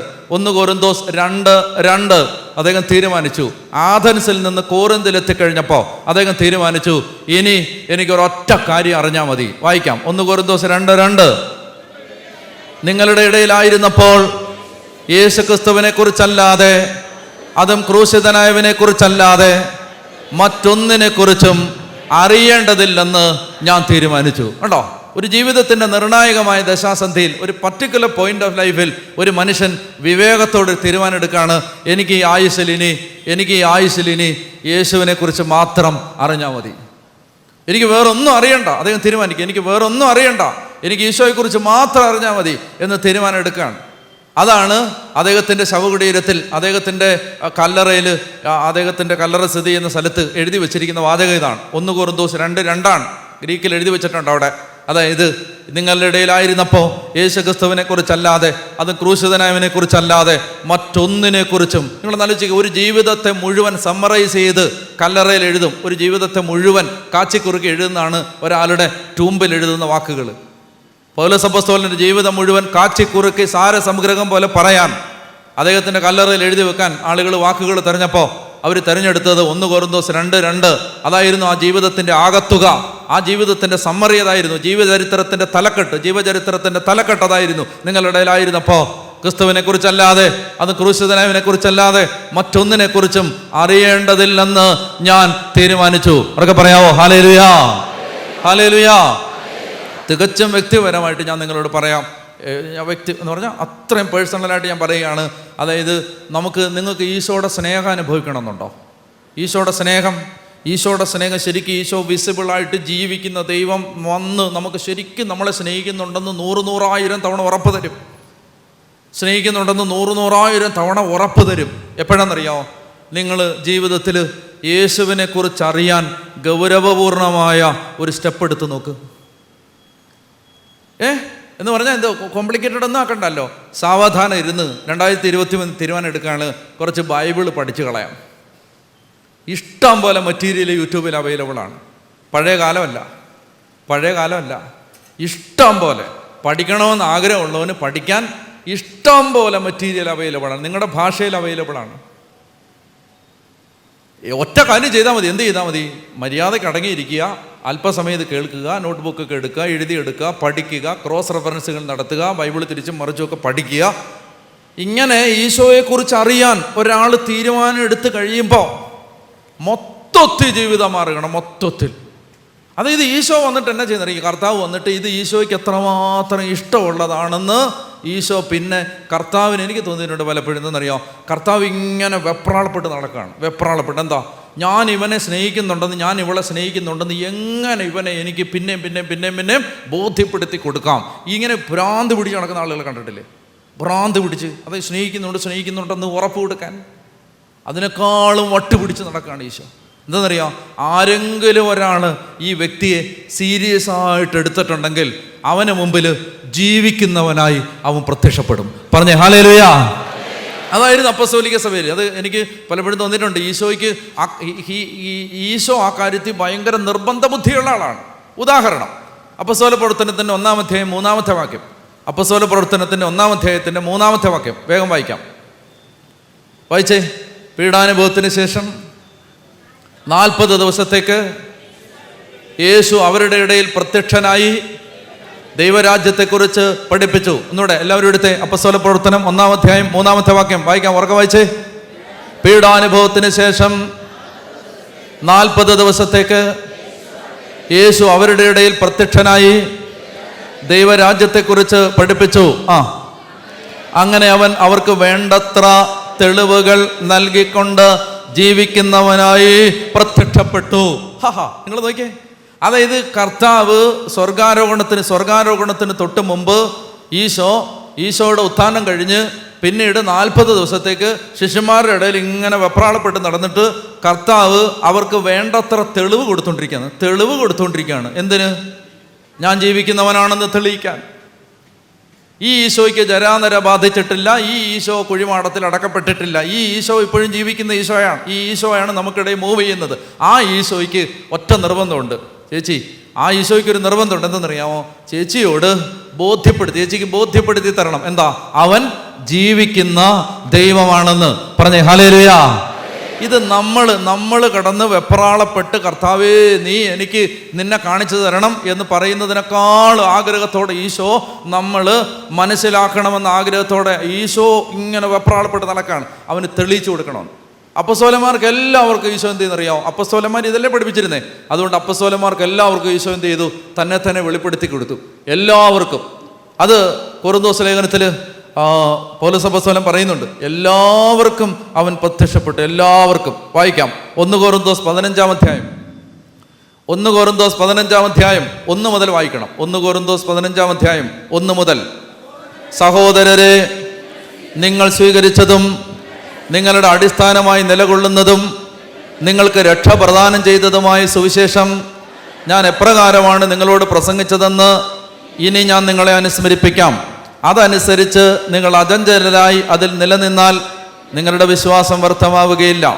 എനിക്ക് ലഭിച്ചത് സർവപ്രധാനമായി കരുതി ഞാൻ നിങ്ങൾക്ക് ഏൽപ്പിച്ചു തന്നു. വിശുദ്ധ ലിഖിതങ്ങളിൽ പറഞ്ഞിട്ടുള്ളതുപോലെ. കണ്ടോ, ഇനി ഈശോയെക്കുറിച്ചുള്ള മാർമിക രഹസ്യങ്ങൾ വെളിപ്പെടുത്തുകയാണ്. ക്രിസ്തു നമ്മുടെ പാപങ്ങൾക്ക് വേണ്ടി മരിക്കുകയും സംസ്കരിക്കപ്പെടുകയും എഴുതപ്പെട്ടിരുന്നത് പോലെ 3-ാം നാൾ ഉയർപ്പിക്കപ്പെടുകയും ചെയ്തു. ഇതാണ് ഞാൻ നിങ്ങളെ പഠിപ്പിച്ച സുവിശേഷത്തിൻ്റെ അടിസ്ഥാന തത്വം. അതിനുശേഷം അദ്ദേഹം പറയുകയാണ്, അവൻ കേപ്പായ്ക്കും പിന്നീട് 12 പേർക്കും. ആ വാക്കെന്നൊക്കെ പറയാമോ? ആ കേപ്പായ്ക്കും പിന്നീട് 12 അപ്പസ്തോലന്മാർക്കും. ആ വാക്ക് ഒന്നുകൂടെ ഉറക്കെ പറയാമോ? പ്രത്യക്ഷനാവുന്നത് അപ്രത്യക്ഷനായി കഴിഞ്ഞിട്ടാണ്. പ്രത്യക്ഷനായി എന്ന് പറഞ്ഞാൽ അവർക്ക് കാണാതിരുന്ന സമയത്താണ്, അവരുടെ കൺമുമ്പിൽ ഇല്ലാതിരുന്ന സമയത്താണ്. അവൻ കേപ്പായ്ക്കും 12 പിന്നീട് 12 പേർക്കും പ്രത്യക്ഷനായി. അടുത്ത വാക്യം. അതിനുശേഷം ഒരുമിച്ച് 500-ലധികം പേർക്ക് പ്രത്യക്ഷനായി. അവരിൽ ഏതാനും പേർ മരിച്ചുപോയി, മിക്കവരും ഇന്ന് ജീവിച്ചിരിപ്പുണ്ട്. പിന്നീട് അവൻ യാക്കോബിനും തുടർന്ന് മറ്റെല്ലാ അപ്പോസ്തലന്മാർക്കും കാണപ്പെട്ടു. ഏറ്റവും ഒടുവിൽ അകാലജാതൻ എന്നതുപോലെ എനിക്കും അവിടുന്ന് പ്രത്യക്ഷനായി. സാവധാനം ഒന്ന് ചിന്തിച്ചേ. നമ്മൾ ശരിക്കും ആഗ്രഹിക്കുന്നുണ്ടോ? നിങ്ങൾ ആഗ്രഹിക്കുന്നുണ്ടോ? ഞാൻ ചോദിക്കട്ടെ നിങ്ങളോട്. അതായത് നമ്മൾ എത്രയോ കാലമായിട്ട് പള്ളിയിൽ പോകുന്നു, പ്രാർത്ഥിക്കുന്നു, നമ്മൾ ഈശോയെ ആരാധിക്കുന്നു, ഈശോയെ സ്നേഹിക്കുന്നു. നിങ്ങൾക്ക് ജീവിതത്തിൽ ഒരാഗ്രഹമില്ലേ? ജീവിതത്തിൽ ഒരിക്കലെങ്കിലും ഈശോയെ ഒന്ന് അടുത്ത് കാണണം. കോമളരൂപൻ, തേജസ്സിൻ്റെ പൂർണ്ണത പ്രാപിച്ചവൻ, ആ സുന്ദര രൂപനെ കാണാൻ നിങ്ങൾക്കൊരാഗ്രഹമില്ലേ? കാണാൻ, അനുഭവിക്കാൻ. ആ സ്പർശനം കിട്ടാൻ, അവൻ വന്ന് നമ്മുടെ അടുത്ത് നിൽക്കുന്ന അനുഭവം ഉണ്ടാവാൻ. ഞാൻ പറയുന്നത് വൈകാരിക അനുഭവങ്ങളൊന്നുമല്ല, കുറേ ഇമോഷണൽ എക്സ്പീരിയൻസസ് ഒന്നുമല്ല. ശരിക്കും 1000 തവണ ഓരോ ദിവസവും ഉറപ്പിച്ച് ഞാൻ കൂടുണ്ടെന്ന് ഉറപ്പ് തരുന്ന ഒരു യേശുവിനെ ജീവിതത്തിൻ്റെ ഇടവഴികളിൽ കണ്ടുമുട്ടണമെന്ന് നിങ്ങൾ ആഗ്രഹിക്കുന്നില്ലേ? അങ്ങനെ ആഗ്രഹിക്കുന്നുണ്ടെങ്കിൽ അതിനൊറ്റ വഴിയേ ഉള്ളൂ, അറിഞ്ഞുകൊണ്ടിരിക്കുക. ഈശോയെക്കുറിച്ച് അറിഞ്ഞുകൊണ്ടിരിക്കുക, ഈശോയെ മാത്രം ഫോക്കസ് ചെയ്യുക, കർത്താവിലേക്ക് മാത്രം ശ്രദ്ധ കേന്ദ്രീകരിക്കുക, യേശുവിനെ കേന്ദ്രസ്ഥാനത്ത് പ്രതിഷ്ഠിക്കുക. പത്രോസ് അപ്പോസ്തലൻ പറയും, 1 പത്രോസ് 3 അദ്ദേഹം പറയുന്നത്, ക്രിസ്തുവിനെ രാജാവായി നിങ്ങളുടെ ഹൃദയത്തിൽ പൂജിക്കണം എന്ന് പറഞ്ഞ്, ക്രിസ്തുവിനെ രാജാവായി നിങ്ങളുടെ ഹൃദയത്തിൽ പൂജിക്കണം. അതായത് കേന്ദ്രസ്ഥാനത്ത് യേശുവിനെ പ്രതിഷ്ഠിക്കണം. അങ്ങനെ ചെയ്തു കഴിഞ്ഞാൽ എന്താ സംഭവിക്കുന്നതെന്നറിയാമോ?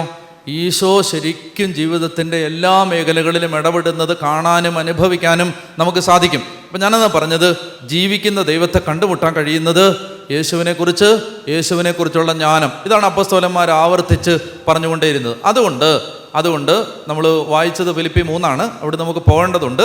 അപ്പോൾ അവിടെ പറയാണ്, ക്രിസ്തുവിനെക്കുറിച്ചുള്ള ജ്ഞാനം, ഒന്ന് ശ്രദ്ധിക്കാമോ, ക്രിസ്തുവിനെക്കുറിച്ചുള്ള ജ്ഞാനം കൂടുതൽ വിലയുള്ളതാകയാൽ എല്ലാം നഷ്ടമായി കണക്കാക്കുകയും ഉച്ഛിഷ്ടം പോലെ കരുതുകയുമാണ്. ഇനി അതിനകത്ത് വേറൊരു രഹസ്യം കൂടെ കിടപ്പുണ്ട്, അത് വായിക്കാം നമുക്ക്. ഫിലിപ്പി ലേഖനം 3-ാം അധ്യായത്തിൻ്റെ വായിച്ചുകൊണ്ടിരുന്ന ഭാഗത്തിൻ്റെ താഴെ, ഇത് ക്രിസ്തു അവനെ പ്രതി സകലവും നഷ്ടപ്പെടുത്തി ഉച്ഛിഷ്ടം പോലെ കരുതുകയുമാണ്. ഫിലിപ്പി 3:9 മനസ്സിരുത്തി ശ്രദ്ധിച്ച് വായിച്ചാൽ മതി, വെപ്രാളമൊന്നും വേണ്ട. വായിക്കാമോ? ഫിലിപ്പി 3 വായിച്ചേ, 3:9 വായിച്ചേ. അപ്പം ഞാൻ യേശുവിനെ കുറിച്ച് അറിയാൻ ശ്രമിച്ചത് എന്തിനാണ്? ഇത് ക്രിസ്തുവിനെ നേടാനാണ്.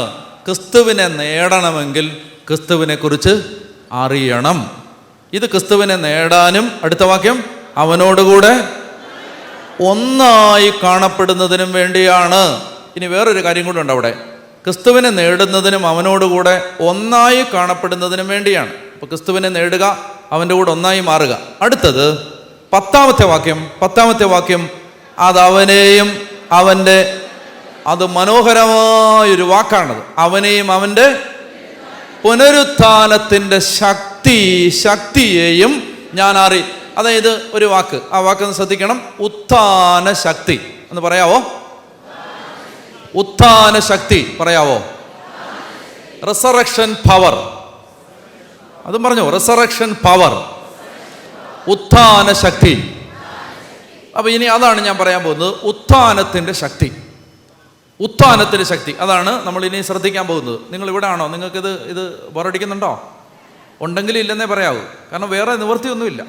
സക്കേവൂസ് മരത്തിൽ നിന്ന് ഇറങ്ങി ഇത് പറയാനോ ഒന്നും നിവൃത്തിയില്ല, നമുക്ക് വകുപ്പില്ല അതിന്. ആത്മാവ് നയിക്കുന്ന വഴിക്ക് പോകാനേ പറ്റൂ, വേറെ ഒരു സൊല്യൂഷനും ഇല്ല ഇവിടെ.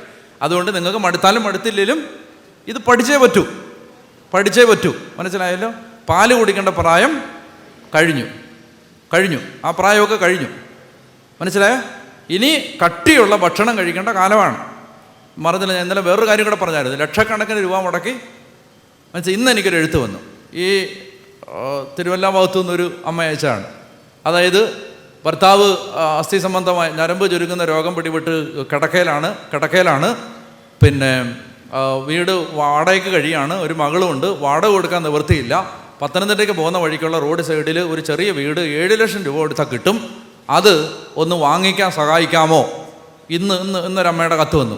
നിങ്ങളൊന്ന് ആലോചിച്ച് നോക്ക്.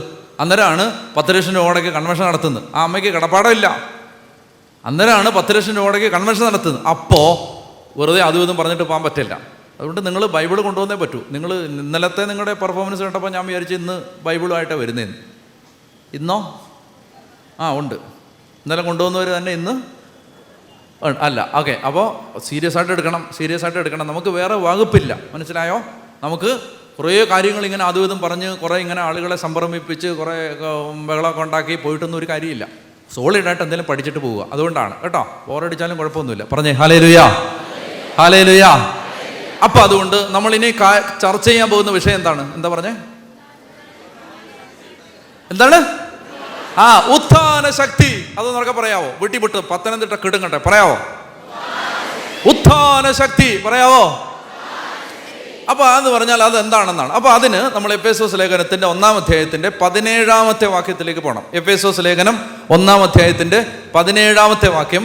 അപ്പസ്തോലനായ പൗലോസ് നേരത്തെ പറഞ്ഞു, നിങ്ങൾക്ക് വേണ്ടിയും ലവോദിക്കയിലുള്ളവർക്ക് വേണ്ടിയും എൻ്റെ മുഖം കണ്ടിട്ടില്ലാത്ത അനേകർക്ക് വേണ്ടിയും ഞാൻ എന്നാ ചെയ്യുന്നതാണ്? പോരാട്. ആരാ അമ്മച്ചി പറഞ്ഞേ? ആരാ ചോദിച്ചു? സന്തോഷം കേട്ടോ, സന്തോഷം. ഞാൻ പോരാടുകയാണ് എന്ന് പറഞ്ഞു അല്ലേ.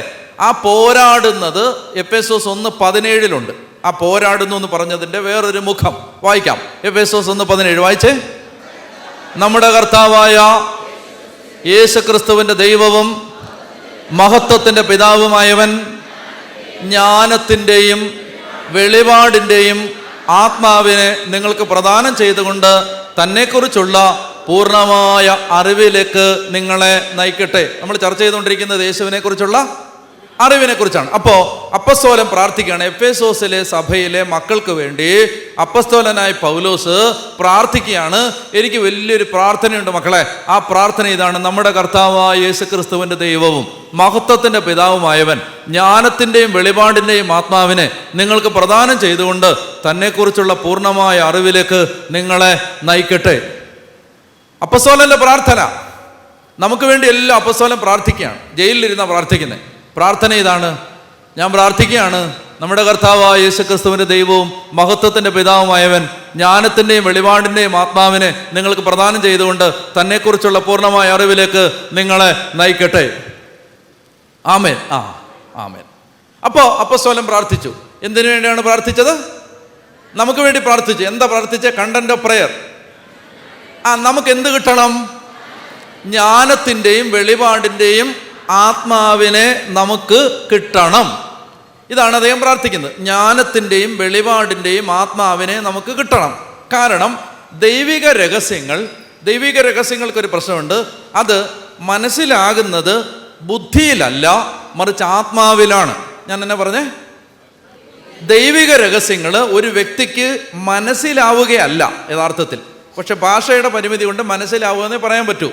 ദൈവിക രഹസ്യങ്ങൾ ഒരു വ്യക്തി സ്വീകരിക്കുന്നത് ബുദ്ധിയിലല്ല, ആത്മാവിലാണ്. ഞാൻ സിമ്പിളായിട്ട് ഉദാഹരണം പറഞ്ഞുതരാം. സിമ്പിളായിട്ട്, അതായത് നിങ്ങൾ ഇത് മനസ്സിലാക്കണമെങ്കിൽ യേശുവിനെ കുറിച്ച് ഇന്ന് വരെ കേട്ടിട്ടില്ലാത്ത ഒരാളോട് സുവിശേഷം പറയാൻ നിങ്ങൾക്ക് എന്തെങ്കിലും ഒരു ഭാഗ്യം ഉണ്ടായിട്ടുണ്ടെങ്കിൽ നിങ്ങൾക്കിത് മനസ്സിലാവും. അതായത് യേശുവിനെ കുറിച്ച് ഇന്ന് വരെ കേട്ടിട്ടില്ല ഒരാൾ, യേശുവിനെ കുറിച്ച് അറിഞ്ഞുകൂടാ, അങ്ങനെ ഒരാളോട് നിങ്ങൾ യേശുവിനെ കുറിച്ച് പറയുകയാണ്. ആ യേശുവിനെ കുറിച്ച് പറയുന്ന സമയത്ത് 100 കണക്കിന് അനുഭവങ്ങളുണ്ടെങ്കിൽ പറയാം. യേശുവിനെ കുറിച്ച് പറയുന്ന സമയത്ത് നമ്മൾ വിചാരിച്ചിട്ടുണ്ട് ഈ വ്യക്തികൾ ചിലപ്പോൾ തർക്കിക്കും, തിരിച്ചു പറയും, മല്ലടിക്കും. ഒന്നുമില്ല. അവരിരുന്ന് ഇങ്ങനെ കണ്ണ് നിറഞ്ഞ് കേട്ടോണ്ടിരിക്കും. യേശുവിനെ കുറിച്ച് ഇതുവരെ കേട്ടിട്ടില്ല, ഈശോയെ ആരാധിക്കാത്ത ഒരാളോട് നിങ്ങൾ ഈശോയെക്കുറിച്ചൊന്ന് പറഞ്ഞാൽ, ഈശോയെക്കുറിച്ച് പറയുന്ന സമയത്ത് നമ്മൾ പറയുകയാണ്, ലോകത്ത് ആകാശത്തിന് കീഴിൽ മനുഷ്യരുടെ ഇടയിൽ രക്ഷയ്ക്ക് വേണ്ടി യേശുവിൻ്റെ നാമമല്ലാതെ മറ്റൊരു നാമവും നൽകപ്പെട്ടിട്ടില്ല എന്ന് നമ്മൾ പറയുന്നത് വെച്ചു. ഞാൻ കുറേ കാലങ്ങൾക്ക് മുമ്പ്, ഒരു അഞ്ചാറ് കൊല്ലമല്ല, ഒരു 3-4 കൊല്ലം മുമ്പ് എനിക്കൊരു പ്രേരണ കിട്ടി, അക്രൈസ്തവരോട് സുവിശേഷം പറയണം. അപ്പോൾ അങ്ങനെ അത് കിട്ടിക്കഴിഞ്ഞപ്പോൾ നമ്മളത് ആദ്യം ചെയ്യാൻ തുടങ്ങിയത് നേരെ ധ്യാനകേന്ദ്രത്തിൻ്റെ തൊട്ടടുത്ത് ചുറ്റുപാടുമുള്ള കോളനികളിൽ സുവിശേഷം പറയാൻ തുടങ്ങി. അപ്പോൾ അവിടെ ഇങ്ങനെ പോയി ചെന്നിട്ട് ഓരോ വീട്ടിലും കയറി ഇറങ്ങി ഈശോയെക്കുറിച്ച് പറയും. അപ്പോൾ ഈശോയെക്കുറിച്ച് പറഞ്ഞു കഴിയുമ്പോൾ അവിടെ ഒരൊറ്റ വീട്ടിൽ പോലും ഈശോയെക്കുറിച്ച് പറയുമ്പോൾ പറയണ്ടെന്ന് പറഞ്ഞില്ല, ആരും പറഞ്ഞില്ല. ഒരു 4 കൊല്ലം കഴിഞ്ഞിട്ട് പിന്നീട് സുവിശേഷം പറയാനായിട്ട് പോയ സമയത്ത് ഒരാൾ കള്ളു കുടിച്ചിട്ട് തെറി വിളിച്ചു. അത് പക്ഷേ കള്ളു കുടിച്ചിട്ട് തെറി വിളിച്ചെങ്കിലും 2 ദിവസം കഴിഞ്ഞപ്പോൾ അയാൾ തന്നെ പറഞ്ഞു, അത് കള്ളിൻ്റെ പുറത്ത് പറഞ്ഞാൽ ക്ഷമിക്കണേന്ന് പറയുകയും ചെയ്തു. അല്ലാതെ ഒരു ദുരനുഭവവും സുവിശേഷം പറഞ്ഞപ്പോൾ അവിടെ ആ പരിസരത്തെങ്ങ്, ദൈവത്തിൻ്റെ കൃപ ആ പരിസരത്തെങ്ങും ഉണ്ടായിട്ടില്ല. അപ്പം അവിടെ സുവിശേഷം പറഞ്ഞ് ഈശോയെക്കുറിച്ച് സുവിശേഷം പറഞ്ഞു കഴിയുമ്പോൾ ഒരു മനുഷ്യൻ പറഞ്ഞു, അതിൽ മദ്യപാനിയാണ്, ഒരിക്കലും ഞാൻ നിങ്ങളീ വിളിക്കുന്ന പ്രാർത്ഥനയ്ക്ക് വരുത്തില്ല. ഞായറാഴ്ചകളിൽ അവിടെ ഒരു കൂട്ടായ്മയുണ്ട്, നമുക്ക് ക്രൈസ്തവ സഹോദരങ്ങൾക്ക് വേണ്ടിയുള്ള കൂട്ടായ്മയാണ്. അപ്പോൾ പറഞ്ഞു, ഞാൻ ഒരിക്കലും വരുത്തില്ല എന്ന് പറഞ്ഞു. ഒരിക്കലും വരുത്തില്ല എന്ന് പറഞ്ഞ ആൾ നോക്കിയപ്പോൾ അവിടെ നിൽക്കുന്നു 3 ആഴ്ച മുമ്പ്. ഒരിക്കലും വരുത്തില്ലെന്ന് പറഞ്ഞ ആൾ. അപ്പം ഇങ്ങനെയുള്ള ആളുകളോട് സുവിശേഷം പറയുന്ന സമയത്ത് എനിക്കൊരു കാര്യം മനസ്സിലെന്തെന്നറിയാമോ? ഇവരാരും തന്നെ വലിയ ബുദ്ധിയുള്ളവരല്ല. കോളനിയിലുള്ള പാവങ്ങളാണ്. ബുദ്ധിയുള്ളവർ വളരെ കുറവാണ്. ബുദ്ധിയിൽ ഇതൊന്നും പറഞ്ഞാൽ അവർക്ക് ഗ്രഹിക്കാനുള്ള കഴിവില്ലാതാനും. എന്താ പറയുന്നത്? നമ്മൾ പറയുന്നത് ഞങ്ങളൊരു ലഘുലേഖ തയ്യാറാക്കി, ലീഫ്ലെറ്റ്. അത് ട്രെയിനിലൊക്കെ പോകുമ്പോൾ കൊടുക്കാനും ബസ് സ്റ്റാൻഡിലൊക്കെ വിതരണം ചെയ്യാനും അതുപോലെ തന്നെ നോർത്ത് ഇന്ത്യയിലേക്ക് പോകുന്ന വഴിക്കെല്ലാം കൊടുക്കാനും ഒക്കെ ആയിട്ടാണ്. എല്ലാ ഭാഷയിലും, ഇന്ത്യയിലെ എല്ലാ ഭാഷയിലും ഉണ്ട്. ആർക്കെങ്കിലും വേണേൽ തരാം, ഫ്രീ ആയിട്ട് തരാം. ഇന്ത്യയിലെ എല്ലാ ഭാഷയിലും ഉണ്ട്, നിങ്ങൾ കൊണ്ട് കൊടുക്കണമെന്നേ ഉള്ളൂ. അപ്പോൾ അങ്ങനെ ഒരു ലഘുലേഖ തയ്യാറാക്കി ഈശോയെക്കുറിച്ച്. അപ്പോൾ ആ ലഘുലേഖ തയ്യാറാക്കിയിട്ട് ഞാൻ ഉജ്ജയിനിലെ സെമിനാരിയിൽ ധ്യാനിപ്പിച്ചുകൊണ്ടിരിക്കുകയാണ്. ബ്രദേഴ്സിനെ ധ്യാനിപ്പിച്ചുകൊണ്ടിരിക്കുന്ന സമയത്ത് എൻ്റെ കൂടെ പാട്ടുപാടാൻ വന്ന പൊളസംബ്രതല്ല, വേറൊരു സഹോദരൻ അവിടെ ഞാൻ സെമിനാരി ധ്യാനിപ്പിച്ചുകൊണ്ടിരുന്ന സമയത്ത് അവന് സമയം കിട്ടിയപ്പോഴെല്ലാം അവൻ ഉജ്ജയിൻ സെമിനാരിയുടെ പുറത്തോട്ട് ഇറങ്ങി ഓരോ കടയിലും ചെന്ന് ഈ ലീഫ്ലെറ്റ് കൊടുത്ത് അവന് കുറച്ചൊക്കെ ഹിന്ദി അറിയാം. അവൻ ഈശോയെക്കുറിച്ച് പ്രസംഗിക്കുകയാണ്, ഈശോയെക്കുറിച്ച് പറയും ഓരോ സ്ഥലത്തും. അപ്പം അങ്ങനെ ഓരോ സ്ഥലത്തും ചെന്ന് ഈശോയെക്കുറിച്ച് പറയുന്ന സമയത്ത് ഈ ചായയൊക്കെ അടിച്ചുകൊണ്ടിരിക്കുന്ന ചേട്ടന്മാർ ഈ ചായ അടിക്കുന്നതിനിടയിൽ ഇത് കേട്ടിട്ട് പിന്നെ അവരുടെ തിരക്ക് കഴിയുമ്പോൾ വന്നിട്ട് ഇവനോട് ശ്രദ്ധിച്ച് ഈശോയെക്കുറിച്ച് കേൾക്കും. ഇവൻ എന്ത് ചെയ്യുന്നറിയാം? മൊബൈൽ എടുത്തിട്ട് മൊബൈലിനകത്ത് ഹിന്ദി ബൈബിൾ ഇൻസ്റ്റാൾ ചെയ്ത് കൊടുക്കും. എന്നിട്ട് ആ ബൈബിളിൽ നിന്ന് തന്നെ പ്രധാനപ്പെട്ട കുറച്ച് വാക്യങ്ങൾ അവരെ വായിച്ച് കേൾപ്പിക്കുകയോ അതിൻ്റെ ഓഡിയോ പ്ലേ ചെയ്ത് കേൾപ്പിക്കുകയോ ചെയ്യും. ഇതെല്ലാം കേൾക്കുമ്പോൾ ഈ വ്യക്തികൾ ഈ ലഘുലേഖ സ്വീകരിക്കും, ഈശോയെക്കുറിച്ച് അറിയാനുള്ള താല്പര്യം പ്രകടിപ്പിക്കും, ധ്യാനകേന്ദ്രത്തിലേക്ക് പിന്നീട് എഴുതും, അഡ്രസ്സൊക്കെ കൊടുത്തിട്ടുണ്ട്. അപ്പോൾ എനിക്ക് മനസ്സിലായ കാര്യം ഞാൻ പറയുകയാണ്, നേരിട്ട് മനസ്സിലായ കാര്യം പറയുകയാണ്. യേശുവിനെക്കുറിച്ച് നമ്മൾ പ്രസംഗിക്കുന്ന സമയത്ത് ഈശോ മാത്രമേ ലോകരക്ഷകനായിട്ടുള്ളൂ. ആകാശത്തിന് കീഴിൽ മനുഷ്യരുടെ രക്ഷയ്ക്ക് വേണ്ടി വേറെ നാമമില്ല. മനുഷ്യൻ്റെ ഒരു സൽപ്രവൃത്തിക്ക് മനുഷ്യനെ രക്ഷിക്കാൻ പറ്റില്ല. മനുഷ്യൻ ചെയ്തു കൂട്ടുന്ന ഒരു സുഹൃതങ്ങൾക്കും മനുഷ്യനെ രക്ഷിക്കാനുള്ള കഴിവില്ല. രക്ഷിക്കണമെങ്കിൽ രക്ഷകൻ്റെ ആവശ്യമുണ്ട്. നിത്യജീവൻ കിട്ടണമെങ്കിൽ ഈശോയിലൂടെ മാത്രമേ ഉള്ളൂ. ഈ രഹസ്യങ്ങൾ നമ്മൾ പറഞ്ഞു കഴിയുമ്പോൾ ഇത് ഇവരുടെ തലയിലോട്ടല്ല കയറുന്നത്. എനിക്ക് മനസ്സിലായ കാര്യം ഞാൻ പറയുന്നത്, തലയിലോട്ടല്ല കയറുന്നത്. ഇത് നമുക്കത് അനുഭവിക്കാൻ പറ്റും. അതായത് അപ്പം ഹോളി സ്പിരിറ്റ് വന്ന് നിൽക്കുന്ന നമുക്ക് കാണാൻ പറ്റും. ഹോളി സ്പിരിറ്റ് വന്ന് നിൽക്കുന്ന നമുക്ക് അനുഭവിക്കാൻ പറ്റും. പരിശുദ്ധാത്മാവ് വന്നിട്ട് ഇത് ഇവരുടെ ആത്മാവിലോട്ടാണ് കയറുന്നത്. ആത്മാവിലോട്ട് കയറിയിട്ട് ഇതുങ്ങളിങ്ങനെ കണ്ണ് നിറഞ്ഞൊഴുകും. എനിക്കറിഞ്ഞൂടാ നിങ്ങൾ വിശ്വസിക്കുമെന്ന്. കണ്ണ് നിറഞ്ഞൊഴുകും. ഞാൻ 100 കണക്കിന് മനുഷ്യരെ നിങ്ങൾക്ക് കാണിച്ചു തരാം. സുവിശേഷം കേട്ട് ഒന്ന് പറഞ്ഞാൽ തലയിലൊന്നും മനസ്സിലായിട്ടില്ല, പക്ഷെ ആത്മാവിൽ എന്തോ ഒന്ന് മനസ്സിലായി ആത്മാവിൽ. അപ്പോൾ ഞാൻ പറഞ്ഞു വരുന്നത്, ദൈവിക രഹസ്യങ്ങൾ ട്രാൻസ്ലേറ്റ് ചെയ്യപ്പെടുന്നത് ഒരാളുടെ ബുദ്ധിയിലല്ല, പിന്നെ എവിടാ? അതുകൊണ്ടാണ് ഈശോ പറഞ്ഞ് ബുദ്ധിമാന്മാരിൽ നിന്ന് വിവേകികളിൽ നിന്ന് ഇത് മറച്ചു വെച്ചിട്ട് ശിശുക്കൾക്ക് വെളിപ്പെടുത്തുമെന്ന്. ആ വാക്ക് മറക്കരുത്. ശിശുക്കൾക്ക് വെളിപ്പെടുത്തുമെന്നാണ് പറഞ്ഞത്. അത് റെവലേഷനാണ്. ഞാൻ ഒരു കാര്യം പറയട്ടെ, എനിക്കറിഞ്ഞൂടാ നിങ്ങൾ എത്രമാത്രം ഈ കാര്യത്തോട് ഒരു ആഭിമുഖ്യം ഉണ്ടാവുന്നുണ്ടെന്ന്. പക്ഷെ ഞാൻ ഒരു കാര്യം നിങ്ങളോട് പറയാം. അതായത് ഈ വെളിപാടെന്ന് പറഞ്ഞ സാധനം ഉണ്ടല്ലോ, അത് ഹൃദയത്തിൻ്റെ ഒരു പ്രത്യേക മേഖല തുറക്കപ്പെടുന്നതാണ്. അതായത് നമുക്ക് ജീവിതത്തിൻ്റെ ഒരു പ്രത്യേക കാലഘട്ടത്തിൽ നമ്മൾ ഈശോയെ അറിയാനായിട്ടുള്ള ആഗ്രഹത്തോടെ മുന്നോട്ട് പോകുമ്പോൾ ആത്മാവിൽ ഒരു മേഖല തുറക്കപ്പെട്ട് കഴിയുമ്പോൾ പിന്നെ ഈ ആത്മീയ ലോകവുമായിട്ട് അയാൾ കണക്റ്റഡ് ആവുമ്പോൾ ബുദ്ധിയിൽ ചിന്തിക്കാത്ത കാര്യങ്ങൾ ആത്മാവിൽ നിന്ന് ഇങ്ങനെ കയറി വരാൻ തുടങ്ങും. ബുദ്ധി ചിന്തിക്കാത്ത കാര്യങ്ങൾ ആത്മാവിൽ നിന്ന് കയറി വരാൻ തുടങ്ങും. ആത്മാവിൻ്റെ ഒരു മേഖല തുറക്കപ്പെട്ട് കിട്ടും. അപ്പൊ അത് അപ്പസ്തോലൻ പറയാണ്, അപ്പസ്തോലന് ഇത് അറിയാവുന്നതുകൊണ്ട് അദ്ദേഹം പറയാണ്, ഞാൻ പ്രാർത്ഥിക്കുക മക്കളെ, ഈ ജയിലിൽ കിടന്നുകൊണ്ട് ഞാൻ പ്രാർത്ഥിക്കുക. എന്തിനാ പ്രാർത്ഥിക്കുന്നത്? ജ്ഞാനത്തിൻ്റെയും വെളിപാടിൻ്റെയും ആത്മാവിനെ ദൈവം നിങ്ങൾക്ക് തരാൻ വേണ്ടി ഞാൻ പ്രാർത്ഥിക്കുകയാണ് മക്കളെ. ജ്ഞാനത്തിൻ്റെയും വെളിപാടിൻ്റെയും ആത്മാവിനെ ഈശോ ചോദിച്ചു. കേസറിയ ഫിലിപ്പിയിൽ വെച്ച് ഈശോ ചോദിക്കുകയാണ് അപ്പസ്തോലന്മാരോട്. ഫിലിപ്പിൻ്റെ കേസറിയ എന്ന് പറഞ്ഞാൽ ഫിലിപ്പ് രാജാവ് സീസർ രാജാവിൻ്റെ ബഹുമാനാർത്ഥം ഒരു ക്ഷേത്രം പണിത് വെച്ചിരുന്ന സ്ഥലമാണത്. 2 പ്രത്യേകതകളുണ്ടായിരുന്നു ആ സ്ഥലത്തിന്. 2 പ്രത്യേകത. ഒന്നാമത്തെ പ്രത്യേകത ഇതാണ്, ഫിലിപ്പ് എന്ന് പറയുന്ന സാമന്ത രാജാവ് ഈ സീസറിനെ പ്രസാദിപ്പിക്കാൻ വേണ്ടി ടൈബേരിയ സീസറിൻ്റെ പേരിൽ ഒരു ക്ഷേത്രം പണിത് വെച്ചിരിക്കുന്നു. അതാണ് കേസറിയ ഫിലിപ്പി. ഇനി വേറൊരു പ്രത്യേകത ഉണ്ടായിരുന്നു. പാൻ എന്ന് പറയുന്ന ഒരു ദേവനുണ്ടായിരുന്നു. ദേവന്റെ പേരെന്താണ്? ഫാനല്ല, പാൻ. നിങ്ങൾ ഇന്ന് ഇസ്രായേലിൽ ചെന്നിട്ട് കേസറിയ ഫിലിപ്പി പോകണമെന്ന് പറഞ്ഞ് ഓട്ടോറിക്ഷയിൽ കയറിയാൽ കേസരിയ ഫിലിപ്പിയിലൊന്നും കൊണ്ടുവിടത്തില്ല, അവർക്ക് അറിഞ്ഞൂടാ കേസരിയ ഫിലിപ്പ് ഏതാണ്. അവിടെ ഇന്ന് അത് ബാനിയാസ് എന്നാണ് ആ സ്ഥലത്തിൻ്റെ പേര്. ബാനിയാസ് വന്നത് പാനിയാസിൽ നിന്നാണ്. പാനിയാസ് വന്നത് പാനിൽ നിന്നാണ്. പാൻ ആരാണ്? ഒരു വിജാതീയ ദേവൻ. പകുതി ഉടല് മൃഗത്തിൻ്റെയും ബാക്കി മനുഷ്യൻ്റെയും രൂപമുള്ള ഒരു റോമൻ ദേവനായിരുന്നു പാൻ. ഈ കേസരിയ ഫിലിപ്പിയിൽ ഒരു വശത്ത് ടൈബേരിയസ് സീസറിന് വേണ്ടി ഒരു ടെമ്പിള്, മറുവശത്ത് പാൻ എന്ന് പറയുന്ന ആ വിജാതീയ ദേവന്റെ ക്ഷേത്രം. ഇത് രണ്ടും നിന്നത് വലിയൊരു പാറയുടെ മുകളിൽ. ആ പാറയുടെ അടിയിൽ വലിയൊരു വിള്ളൽ. ആ വിള്ളലിനകത്തൂടെ വരുന്ന വെള്ളം ഒഴുകിയാണ്, ഗബ്രോൻ മലയിലൂടെ ഒഴുകിയാണ് ജോർദാൻ നദി വന്നുകൊണ്ടിരുന്ന, ജോർദാനിലെ വെള്ളം ഇവിടുന്ന് വരുന്ന വെള്ളമാണ്. അപ്പോൾ അങ്ങനെ ഈ ക്രാക്കിനകത്തു നിന്ന്, ഈ വിള്ളലിനകത്ത് നിന്ന് അടിയിൽ കൂടാണ് വെള്ളം. അപ്പോൾ അതിങ്ങനെ തുറന്നിരിക്കുകയാണ്.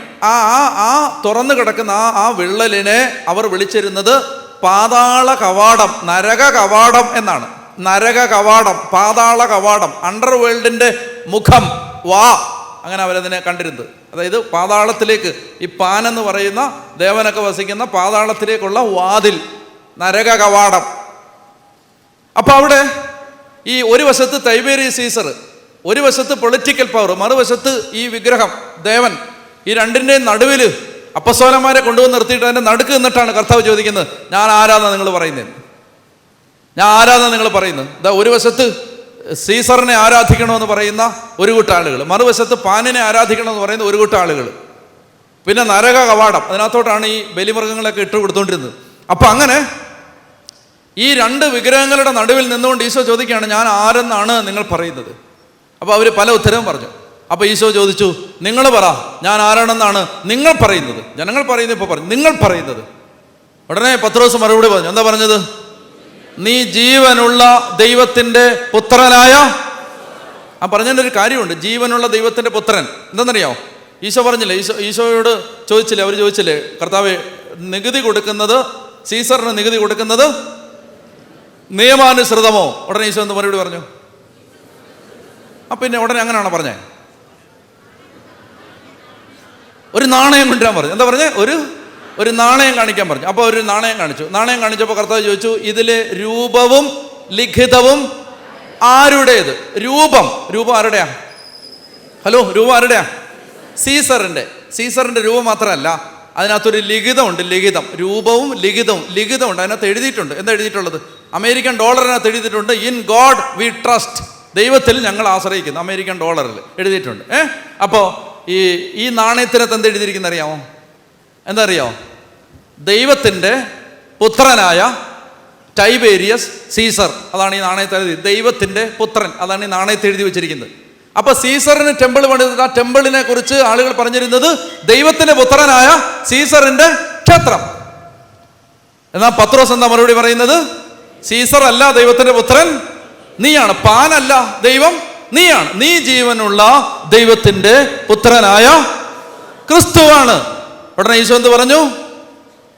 യോഹന്നാന്റെ പുത്രനായ ശിമയോനെ, നീ ഭാഗ്യവാൻ, മാംസരക്തങ്ങളല്ല, എൻ്റെ സ്വർഗസ്ഥനായ പിതാവാണ് ഇത് നിനക്ക് വെളിപ്പെടുത്തിയത്.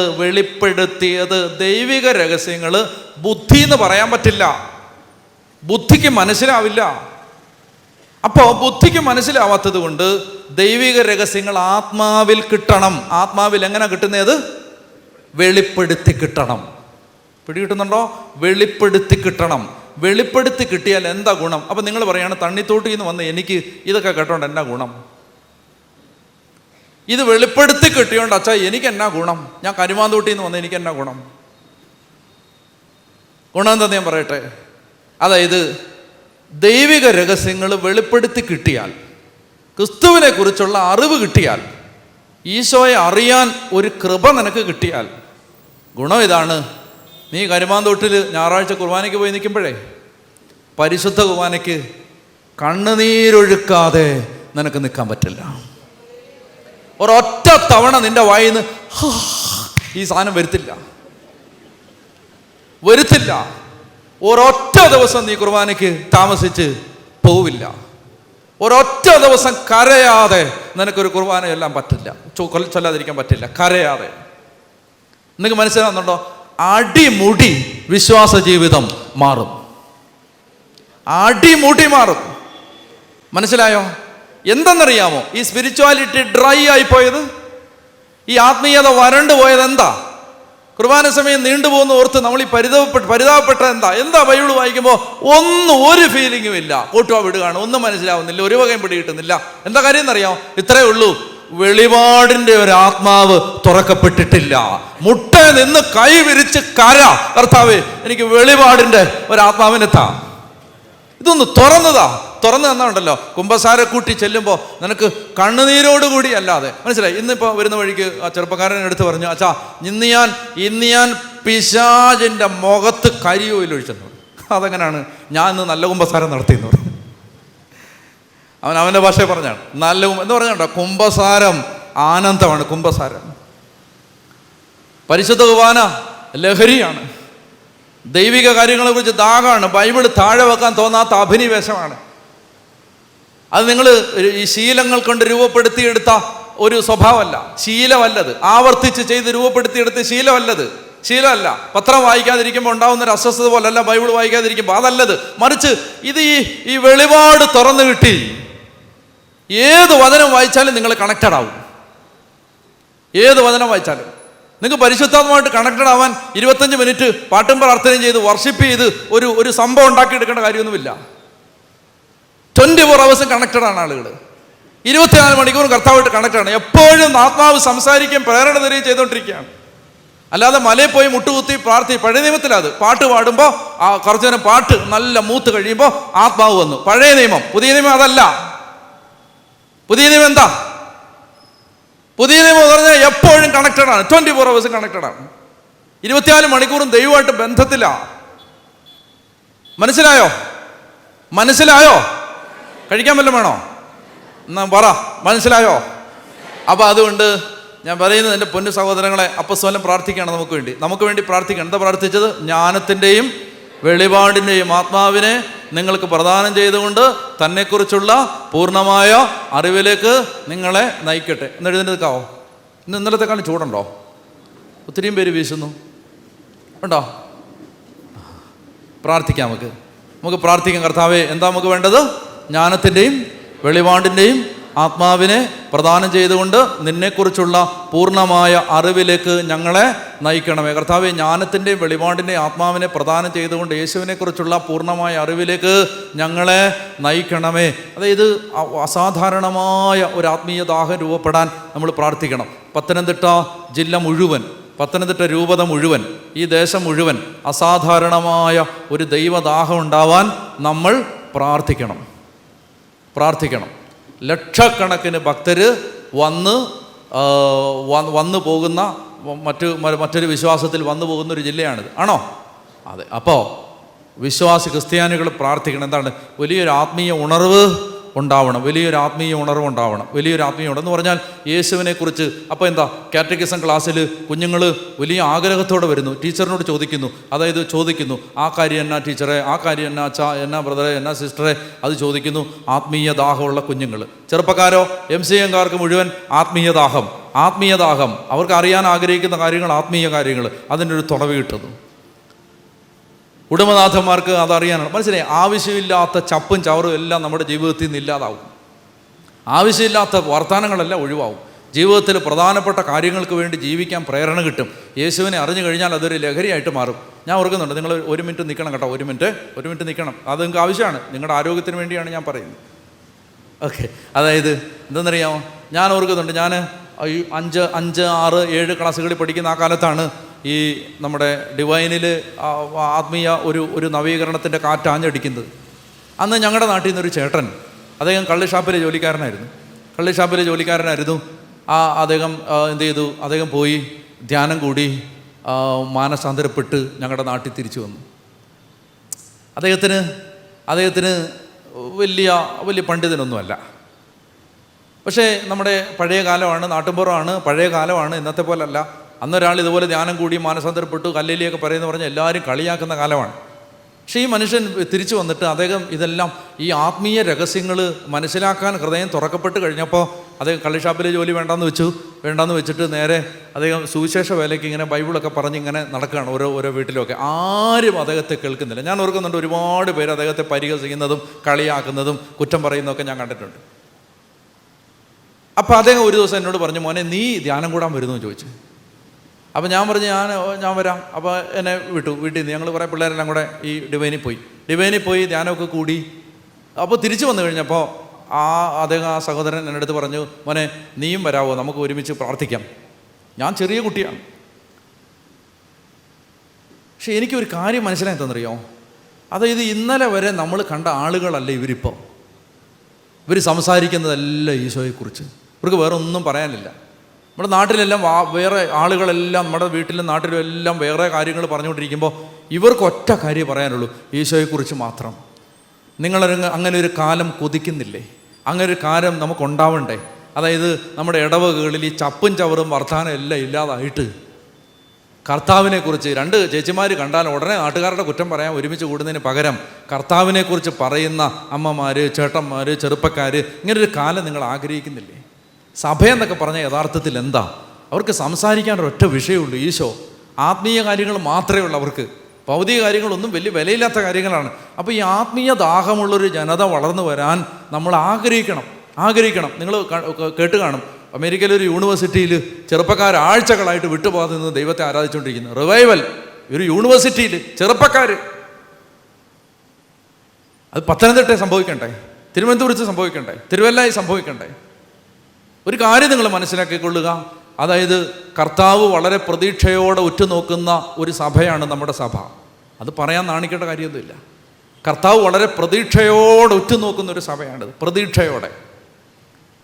അതെന്താണെന്ന് വെച്ചാൽ കുറേ ഇങ്ങനെ ഈ വെളിവ് നിറഞ്ഞൊരു ഈശോ ചൊല്ലി കുറച്ച് വെളിവൊക്കെ ഉണ്ട് ഇതിനകത്ത്.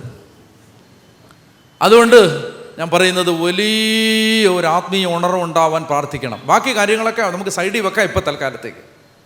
നിങ്ങൾ അതിനു വേണ്ടി പ്രാർത്ഥിക്കുക. നിങ്ങൾ അതിന് തയ്യാറാണോ? നിങ്ങൾ തയ്യാറാണോ?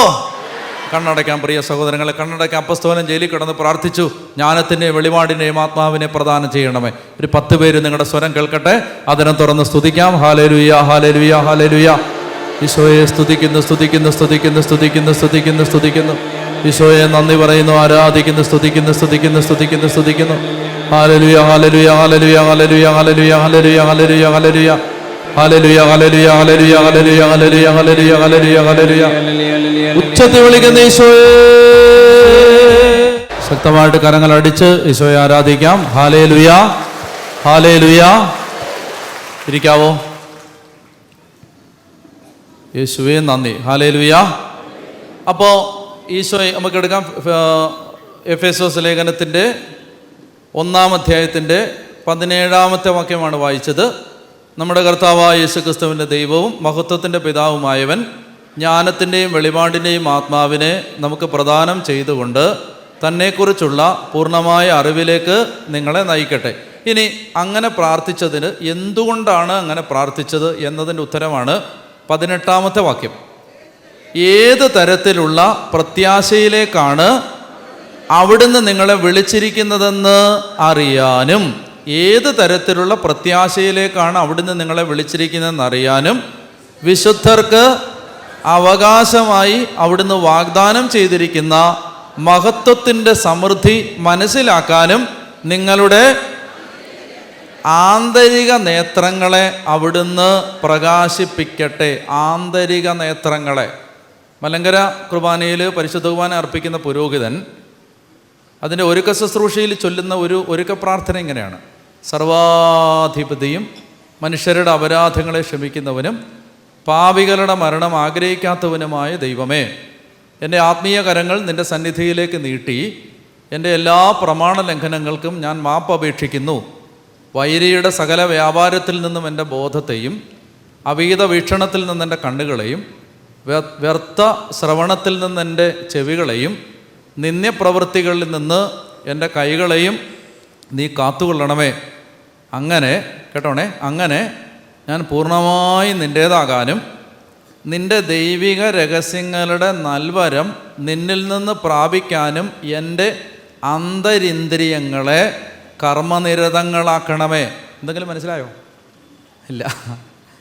പുരോഹിതൻ പ്രാർത്ഥിക്കുകയാണ്, കർത്താവേ, സർവാധിപതിയും മനുഷ്യരുടെ അപരാധങ്ങളെ ക്ഷമിക്കുന്നവനും പാപികളുടെ നിങ്ങൾ ഭയങ്കര വീശാണല്ലോ, നിങ്ങളുടെ ഇരട്ടി ചൂടുണ്ട് എനിക്ക്. ഞാൻ ഈ ബൈബിൾ പറന്നു പോകാതിരിക്കാൻ വേണ്ടി ഫാനൊക്കെ മാറ്റി വെച്ചിരിക്കുകയാണ്. നമുക്ക് വീശാതിരിക്കാൻ പെട്ടെന്നൊരു വചനം വായിക്കാം. അവരൊക്കെ പറഞ്ഞേ ഹല്ലേലൂയ, പറഞ്ഞേ ഹല്ലേലൂയ, അവരൊക്കെ പറഞ്ഞേ ഹല്ലേലൂയ, യേശുവേ നന്ദി. വീശാതിരിക്കാൻ ഞാൻ ഈ വചനം പാലാ കൺവെൻഷൻ ഏറ്റുചൊല്ലിച്ച് കഴിഞ്ഞപ്പോൾ ഇതുപോലെ എല്ലാം വീശിക്കൊണ്ടിരിക്കുക എല്ലാവരും. എനിക്ക് വേണ്ട കേട്ടോ, എല്ലാവരും ഇങ്ങനെ വീശിക്കൊണ്ടിരിക്കുകയാണ്. ഇങ്ങനെ വീശിക്കൊണ്ടിരിക്കുന്ന സമയത്ത് അപ്പോൾ ഇതിങ്ങനെ എല്ലാം വീശിക്കൊണ്ടിരിക്കുക. ആർക്കും ഈ വീശിക്കൊണ്ടിരുന്നാൽ പിന്നെ ശ്രദ്ധിക്കാനൊന്നും പറ്റത്തില്ല, ബൈബിൾ മുറിക്കാൻ പറ്റത്തില്ല, ശ്രദ്ധിക്കാൻ പറ്റത്തില്ല. അപ്പോൾ ഞാൻ ഈ വചനം എടുത്ത് വായിപ്പിച്ചു, പലതവണ വായിപ്പിച്ചു, 2-3 തവണ വായിപ്പിച്ച് കഴിഞ്ഞിട്ട് എന്നോട് നമ്മുടെ കല്ലറങ്ങാട്ട് പിതാവ്, പാലാ പിതാവ് ആ രാത്രിയിൽ എന്നോട് പറഞ്ഞു, ലാലിലച്ച ഇത് അത്ഭുതമായിരിക്കുന്നു. എന്നോട് പറയുകയാണ്, ഞാനും ഭയങ്കര ചൂടെടുത്തവിടെ ഇരിക്കുകയായിരുന്നു, ആരെങ്കിലും ഒരു ഫാൻ കൊണ്ട് വെച്ചിരുന്നെങ്കിൽ ഞാനും ആഗ്രഹിക്കുന്നുണ്ടായിരുന്നു. അന്നേരമാണ് ഈ വചനം ഏറ്റുചൊല്ലി കഴിഞ്ഞപ്പോൾ മുതൽ പിതാവ് എന്നോട് പറയുകയാണ്, പിതാവ് അതിനെ പരിചയമായിട്ട് പറയല്ലേ, പിതാവ് എന്നോട് പറയുകയാണ്, ഒരു തണുത്ത കാറ്റ് എനിക്ക് നേരെ വീശാൻ തുടങ്ങി. ഒരു വചനമുണ്ട്, ആ വചനം നമുക്ക് വായിക്കാം. ഈ ചൂടൊക്കെ മാറാൻ അത് സഹായിക്കും. വായിക്കാം. യെശയ്യാ 49, യെശയ്യാ 49:10, യെശയ്യാ 49:10, യെശയ്യാ 49:10 വായിക്കാവോ? അവർക്ക് വിശക്കുകയോ ദാഹിക്കുകയോ ഇല്ല, ചുടുകാറ്റോ വെയിലോ അവരെ തളർത്തുകയില്ല. ഇതൊരു വാഗ്ദാനമാണ്. ചുടുകാറ്റല്ലേ ഇപ്പോൾ വരുന്നത്, അതുകൊണ്ടാണ്. ചുടുകാറ്റോ വെയിലോ അവരെ തളർത്തുകയില്ല. എന്തുകൊണ്ടെന്നാൽ അവരുടെ മേൽ ദയയുള്ളവൻ അവരെ നയിക്കും, നീർച്ചാലുകൾക്കരികിലൂടെ അവരെ കൊണ്ടുപോകും. നല്ലൊരു നദീതീരത്തോടെ നടന്നാൽ തണുത്ത കാറ്റടിക്കും, അല്ലേ? അതല്ലേ നമുക്ക് വേണ്ടത്. നമുക്ക് അത്രയും പോരെ? നിങ്ങൾക്ക് വിശ്വാസമുണ്ടോ? നിങ്ങൾക്ക് വിശ്വാസം ഇല്ലെങ്കിലും എനിക്ക് വിശ്വാസമുണ്ട്. ഈ കാര്യത്തിൽ എനിക്ക് വിശ്വാസമുണ്ട്. നിങ്ങൾക്കില്ലെങ്കിലും കുഴപ്പമില്ല. പറഞ്ഞേ ഹല്ലേലൂയ. അപ്പോൾ വായിച്ചോ, ഉറക്കെ വായിച്ചോ. വചനമാണ്, വീശാനങ്ങ് മാറട്ടെ. വായിച്ചേ. അവർക്ക് വിശക്കുകയോ ദാഹിക്കുകയോ ഇല്ല, ചുടുകാറ്റോ വെയിലോ അവരെ തളർത്തുകയില്ല. എന്തുകൊണ്ടെന്നാൽ അവരുടെ മേൽ ദയയുള്ളവൻ അവരെ നയിക്കും, നീർച്ചാലുകൾക്കരികിലൂടെ അവരെ കൊണ്ടുപോകും. ഒന്നുകൂടെ വായിച്ചാൽ മതി. വായിക്കാം. വായിച്ചേ. അവർക്ക് വിശക്കുകയോ ദാഹിക്കുകയോ ഇല്ല, ചുടുകാറ്റോ വെയിലോ അവരെ തളർത്തുകയില്ല. എന്തുകൊണ്ടെന്നാൽ അവരുടെ മേൽ ദയയുള്ളവൻ അവരെ നയിക്കും, നീർച്ചാലുകൾക്കരികിലൂടെ. ആമേൻ. തിരിച്ചു വാ. എഫേസോസ് 1 അല്ലേ? അതല്ലേ നമ്മൾ പറഞ്ഞോണ്ടിരുന്നേ. അപ്പോൾ ഏത് അതാണോ പറഞ്ഞോണ്ടിരുന്നേ? എന്തായിരുന്നു? അതാണോ? വേറെന്തോ ഒരു കാര്യം ഇല്ലല്ലേ? ഇതാ പറഞ്ഞേ. വേറെന്തോ ഒരു കാര്യം പറഞ്ഞ പോലെ എന്തായിരുന്നു? പുരോഹിതരുടെ പ്രാർത്ഥന. അതെ, വെരി ഗുഡ്. ഇവിടെ എന്നെ വഴിതെറ്റിക്കാൻ ചിലർ ശ്രമിച്ചു. ചേച്ചിയാണ് എന്നെ രക്ഷപ്പെടുത്തിയത്. അപ്പോൾ സർവാധിപതിയും മനുഷ്യരുടെ അപരാധങ്ങളെ ക്ഷമിക്കുന്നവനും. അപ്പോൾ പ്രാർത്ഥിക്കുകയാണ്, അച്ഛൻ പ്രാർത്ഥിക്കുകയാണ്. നിങ്ങളിതൊക്കെ അറിഞ്ഞിരിക്കുന്നത് നല്ലതാണ്. അച്ഛൻ ചൊല്ലുന്നത് ഞങ്ങളെന്തിനാ അറിയുന്നതെന്ന് നിങ്ങളിത് അറിഞ്ഞിരിക്കണം. സർവാധിപതിയും മനുഷ്യരുടെ അപരാധങ്ങളെ ക്ഷമിക്കുന്നവനും പാപികളുടെ മരണം ആഗ്രഹിക്കാത്തവനുമായ ദൈവമേ, അച്ഛൻ പ്രാർത്ഥിക്കുകയാണ്. അത്രയും വിട്ടേര്. എൻ്റെ ആത്മീയ കരങ്ങൾ നിൻ്റെ സന്നിധിയിലേക്ക് നീട്ടി, എൻ്റെ ആത്മാവിൻ്റെ കരങ്ങൾ നിൻ്റെ അടുത്തേക്ക് നീട്ടി ഞാൻ എൻ്റെ എല്ലാ പ്രമാണ ലംഘനങ്ങൾക്കും മാപ്പ് ചോദിക്കുന്നു. കർത്താവ് എന്നോട് ക്ഷമിക്കണേ, പാവിയാണ്, ക്ഷമിക്കണേ എന്ന് പ്രാർത്ഥിക്കും. ഇനി പറയുകയാണ്, പിശാചിൻ്റെ വൈരിയുടെ സകല വ്യാപാരത്തിൽ നിന്ന് എൻ്റെ ബോധത്തെയും, തെറ്റായ കാഴ്ചകളിൽ നിന്ന്, അവിഹിത വീക്ഷണത്തിൽ നിന്ന് എൻ്റെ കണ്ണുകളെയും, മോശപ്പെട്ട സംസാരത്തിൽ നിന്ന് എൻ്റെ ചെവികളെയും, വ്യർത്ഥ ശ്രവണത്തിൽ നിന്ന് എൻ്റെ ചെവികളെയും, നിന്ദ്യപ്രവൃത്തികളിൽ നിന്ന് എൻ്റെ കൈകളെയും, ഒന്നുകൂടെ ചേർക്കേണ്ടതാണ്, ദുഷിച്ച സംസാരത്തിൽ നിന്ന് എൻ്റെ നാവിനെയും നീ കാത്തുകൊള്ളണമേ. അതോടെ ചേർക്കേണ്ടതാണ്. ഇനിയിപ്പോൾ ലിറ്റർജി അപ്ഡേറ്റ് വരുമ്പോൾ പിതാക്കന്മാർ പറയണത് അതോടെ ചേർക്കാം. എന്താണ്? ദുഷിച്ച സംസാരത്തിൽ നിന്ന് എൻ്റെ നാവിനെയും അപ്പോൾ നീ കാത്തുകൊള്ളണമേ. അങ്ങനെ ഞാൻ പൂർണ്ണമായി നിൻ്റേതാകാനും നിൻ്റെ ദൈവിക രഹസ്യങ്ങളുടെ നൽവരം, കൃപാവരം, നിൻ്റെ ദൈവിക രഹസ്യങ്ങളുടെ കൃപാവരം നിന്നിൽ നിന്ന് സ്വീകരിക്കാനും എൻ്റെ ആന്തരിക ഇന്ദ്രിയങ്ങളെ കർമ്മനിരതമാക്കണമേ. അച്ഛൻ പറയുകയാണ്, ഞാൻ ദൈവിക രഹസ്യങ്ങൾ ആഘോഷിക്കാൻ പോവാണ്. പിതാവേ, എനിക്ക് എൻ്റെ ആന്തരിക ഇന്ദ്രിയങ്ങളെ ഈ വെളിപാട് സ്വീകരിക്കാനായി തുറന്നു തരണമേ എന്ന് മുട്ടുകുത്തി കമന്ന് കടന്ന് പ്രാർത്ഥിച്ചിട്ടാണ് ഒരു അച്ഛൻ കുർബാന ചൊല്ലുന്നത്. ആന്തരിക ഇന്ദ്രിയങ്ങളെ തുറന്നു തരണേ. ഇതാണിപ്പോൾ പൗലോസ് അപ്പോസ്തലൻ പ്രാർത്ഥിക്കുന്നത്. എന്താ പ്രാർത്ഥിക്കുന്നത്? ഏത് തരത്തിലുള്ള പ്രത്യാശയിലേക്കാണ് അവിടുന്ന് നിങ്ങളെ വിളിച്ചിരിക്കുന്നതെന്ന് അറിയാനും വിശുദ്ധർക്ക് അവകാശമായി അവിടുന്ന് നൽകിയിരിക്കുന്ന മഹത്വത്തിൻ്റെ സമൃദ്ധി മനസ്സിലാക്കാനും നിങ്ങളുടെ അന്തരിന്ദ്രിയങ്ങളെ അവിടുന്ന് പ്രകാശിപ്പിക്കട്ടെ. അന്തരിന്ദ്രിയങ്ങളെ. അപ്പോൾ ആഗ്രഹമാണിത്. ഒരു വിശ്വാസി ആഗ്രഹിക്കുകയാണ്, കർത്താവേ, എൻ്റെ പുറത്തെ സെൻസസ് കൊണ്ട്, ഇന്ദ്രിയങ്ങൾ കൊണ്ട്, എൻ്റെ പഞ്ചേന്ദ്രിയങ്ങൾ കൊണ്ട് നിന്നെ അറിയാൻ പറ്റില്ല. അതുകൊണ്ട് എൻ്റെ ആന്തരിക ഇന്ദ്രിയങ്ങളെ നീ തുറന്നു തരണേ, നിന്റെ ദൈവിക രഹസ്യങ്ങളുടെ മഹത്വത്തിൻ്റെ സമൃദ്ധി മനസ്സിലാക്കാൻ. രക്ഷ പൂർണ്ണമായി ആരും മനസ്സിലാക്കുന്നില്ല. രക്ഷയുടെ പൂർണ്ണതയെക്കുറിച്ച് ആർക്കും കാര്യമായ വ്യക്തതകളില്ല. കുറേ കാര്യങ്ങൾ നമ്മൾ മനസ്സിലാക്കി, എന്നാൽ നമുക്ക് രക്ഷയുടെ പൂർണ്ണത, ഉദാഹരണത്തിന് നമ്മൾ എന്ത് സമ്പന്നമായ ഒരു ആരാധനക്രമത്തിൻ്റെ ഉടമകളാണ്. പക്ഷെ ആർക്കറിയാം അതിൻ്റെ ആന്തരികത, അതിൻ്റെ ആഴം? ഞാൻ പറയുന്നത് കുറേ പണ്ഡിതന്മാർക്ക് അറിയാമായിരിക്കും, കുറേ അച്ഛന്മാർക്ക് സിസ്റ്റേഴ്സിന് ചിലപ്പോൾ അറിയാമായിരിക്കും. പക്ഷെ ഇത് ആരാണ് ഈ ആരാധന നടത്തുന്ന ഈ ദൈവജനം? ഇതറിയണ്ടേ? ഞങ്ങൾ ഈ വെളിവ് നിറഞ്ഞ ഒരു ഈശോ എന്ന് ചൊല്ലുമ്പോൾ ഞങ്ങൾ ജ്ഞാനത്തിന് വേണ്ടിയാണ് പ്രാർത്ഥിക്കുന്നത്. ഈ ജനം ഇതറിയണ്ടേ? ഈ ജനം ഇതറിയാൻ പരിശ്രമിക്കണ്ടേ? പറഞ്ഞേ ഹല്ലേലൂയാ, ഹല്ലേലൂയാ. ഞാൻ എന്താണ് പ്രാർത്ഥിക്കുന്നത്? ഈശോ സമറിയക്കാരോട് പറഞ്ഞു, നിങ്ങൾ അറിയാത്തതിനെ ആരാധിക്കുന്നു, ഞങ്ങളാകട്ടെ അറിയുന്നതിനെ ആരാധിക്കുന്നു. അറിയണ്ടേ? ആരാധിക്കുന്നതിനെ അറിയണ്ടേ? അപ്പൊ ചൊല്ലുന്ന പ്രാർത്ഥന എന്താണെന്നറിയണം, പാടുന്ന പാട്ട് എന്താണെന്നറിയണം. അപ്പൊ ഈശോ ഓരോ ദൈവിക രഹസ്യങ്ങൾ, എന്തുകൊണ്ട് കുർബാനയിൽ ഇപ്പോൾ ഈ പ്രാർത്ഥന, എന്തുകൊണ്ട് അതറിയണ്ടേ? എല്ലാ ആരാധനക്രമത്തിലും ഉണ്ട്. എല്ലാ ആരാധനക്കും ചോദ്യം ചോദിക്കട്ടെ, ഒരു ചോദ്യം. കത്തോലിക്ക തിരുസഭ എന്ന് പറഞ്ഞ ഏത് സഭയാ? ലത്തീൻ സഭയാണോ, സീറോ മലബാ സഭയാണോ, മലങ്കര സഭയാണോ? ഏതാണ് ഈ കത്തോലിക്ക സഭ? ഞാൻ ചങ്ങനാശ്ശേരി കൺവെൻഷൻ ചോദിച്ചപ്പോൾ അവർ പറഞ്ഞു സീറോ മലബാ സഭയാണ്. തിരുവല്ല കൺവെൻഷൻ ചോദിച്ചപ്പോൾ അവർ പറഞ്ഞു മലങ്കര സഭയാണ്. നിങ്ങളുടെ അഭിപ്രായം എന്താ? ഈ തിരുവനന്തപുരത്തൊക്കെ ചെന്ന് ചോദിച്ചാൽ അവർ പറയും ലത്തീൻ സഭയാന്ന് പറയും. ആ ആഗോള കത്തോലിക്ക സഭ എന്ന് പറഞ്ഞാൽ അതെന്ത് കുളമാണ്? 24 വ്യക്തിഗത സഭകളുടെ കൂട്ടായ്മയുടെ പേരാണ് കത്തോലിക്ക സഭ. എന്താ പറഞ്ഞ ഞാൻ? 24 വ്യക്തിഗത സഭകളുടെ കൂട്ടായ്മയുടെ പേരാണ് കത്തോലിക്ക സഭ. അപ്പൊ എത്ര സഭയുണ്ട് കേരളത്തിൽ? എത്ര ഉണ്ട്? 3. നമുക്ക് 3 പരിചയമുള്ളൂ. എന്നാൽ വേറെ 21 സഭകൾ കൂടിയുണ്ട് അല്ലേ? എത്യോപ്യൻ സഭയുണ്ട്, എരിത്രിയൻ സഭയുണ്ട്, ഉക്രൈനിയൻ സഭയുണ്ട്, കാൽഡിയൻ സഭയുണ്ട്. ഇങ്ങനെ 24 സഭകളുടെ കൂട്ടായ്മയാണ് എല്ലാ ലിറ്റർജിയിലും. ഇനി ഒരു കാര്യം കൂടെ പറയട്ടെ. അതായത് ഈ ഗ്രീക്ക് പാരമ്പര്യം പിന്തുടരുന്ന സഭകളിൽ ബൈബിൾ വായിക്കുന്ന സമയത്തുണ്ടല്ലോ, ബൈബിൾ വായിക്കുന്ന സമയത്ത് അതായത് വിസ്ഡം, അറ്റൻഷൻ, നമ്മൾ പറയത്തില്ലേ നിങ്ങൾക്ക് എല്ലാവർക്കും സമാധാനം ഉണ്ടായിരിക്കട്ടെ. ഇപ്പോൾ ശുശ്രൂഷ എന്ന് വായിക്കത്തില്ലേ? ശുശ്രൂഷ എന്താ വായിക്കുന്നേ? പറക്കുമോ നമ്മുടെ മുമ്പാകെ വായിക്കപ്പെടുന്ന വിശുദ്ധ എവങ്കേലിയോൻ. നമ്മൾ അത് എന്ത് ചെയ്യണം? നമ്മളത് വിശുദ്ധ എവങ്കേലിയോൻ വായിക്കണം. അതുകൊണ്ട് നമ്മൾ എന്ത് ചെയ്യണം? ആദരവോടും ഭക്തിയോടും കൂടെ ശ്രദ്ധിച്ച് കേൾക്കണം എന്ന് ശുശ്രൂഷകൻ ചൊല്ലും. അപ്പോൾ അച്ഛൻ പറയും നിങ്ങൾക്കെല്ലാവർക്കും സമാധാനം ഉണ്ടായിരിക്കട്ടെ. സീറോ മലബാർ സഭയിലാണെങ്കിൽ സമാധാനം നിങ്ങളോട് കൂടെ, ലത്തീൻ സഭയിലാണെങ്കിൽ കർത്താവ് നിങ്ങളോട് കൂടെ, അങ്ങനെ പറഞ്ഞാണ് സുവിശേഷ വായന. ഇനി ഇത് ഗ്രീക്ക് സഭയിൽ എങ്ങനെയാണെന്നറിയാമോ? ഗ്രീക്ക് സഭയിൽ അവർ പറയുന്നത് വിസ്ഡം, അറ്റൻഷൻ, ജ്ഞാനം, എല്ലാവരും ശ്രദ്ധിക്കുക, ജ്ഞാനം ശ്രദ്ധിക്കുക, അങ്ങനെ പറഞ്ഞിട്ടാണ്. പോട്ടെ, ഓർത്ത് പറഞ്ഞത്. അപ്പോൾ ഇങ്ങനെ ഈ 24 വ്യക്തിഗത സഭകളിലെ 24 ആരാധനക്രമത്തിലും ഞാൻ ഇനി പറയാൻ പോകുന്ന ഭാഗമുണ്ട്. 24 ആരാധനക്രമത്തിലും ഏതാണെന്നറിയാം? അത് മലങ്കരയുടെ ഞാൻ ചൊല്ലുമ്പോൾ നിങ്ങൾക്ക് മനസ്സിലാവും. അച്ഛൻ ചൊല്ലുകയാണ്, നാം എല്ലാവരുടെയും ബോധങ്ങളും വിചാരങ്ങളും ഹൃദയങ്ങളും പിതാവായ ദൈവത്തിൻ്റെ വലതു ഭാഗത്ത് വിശികാതമ്പുരാനിരിക്കുന്ന മഹോന്നതങ്ങളിലായിരിക്കണം. നിങ്ങളുടെ മറുപടി? ഞങ്ങളുടെ ബോധങ്ങളും വിചാരങ്ങളും ഹൃദയങ്ങളും.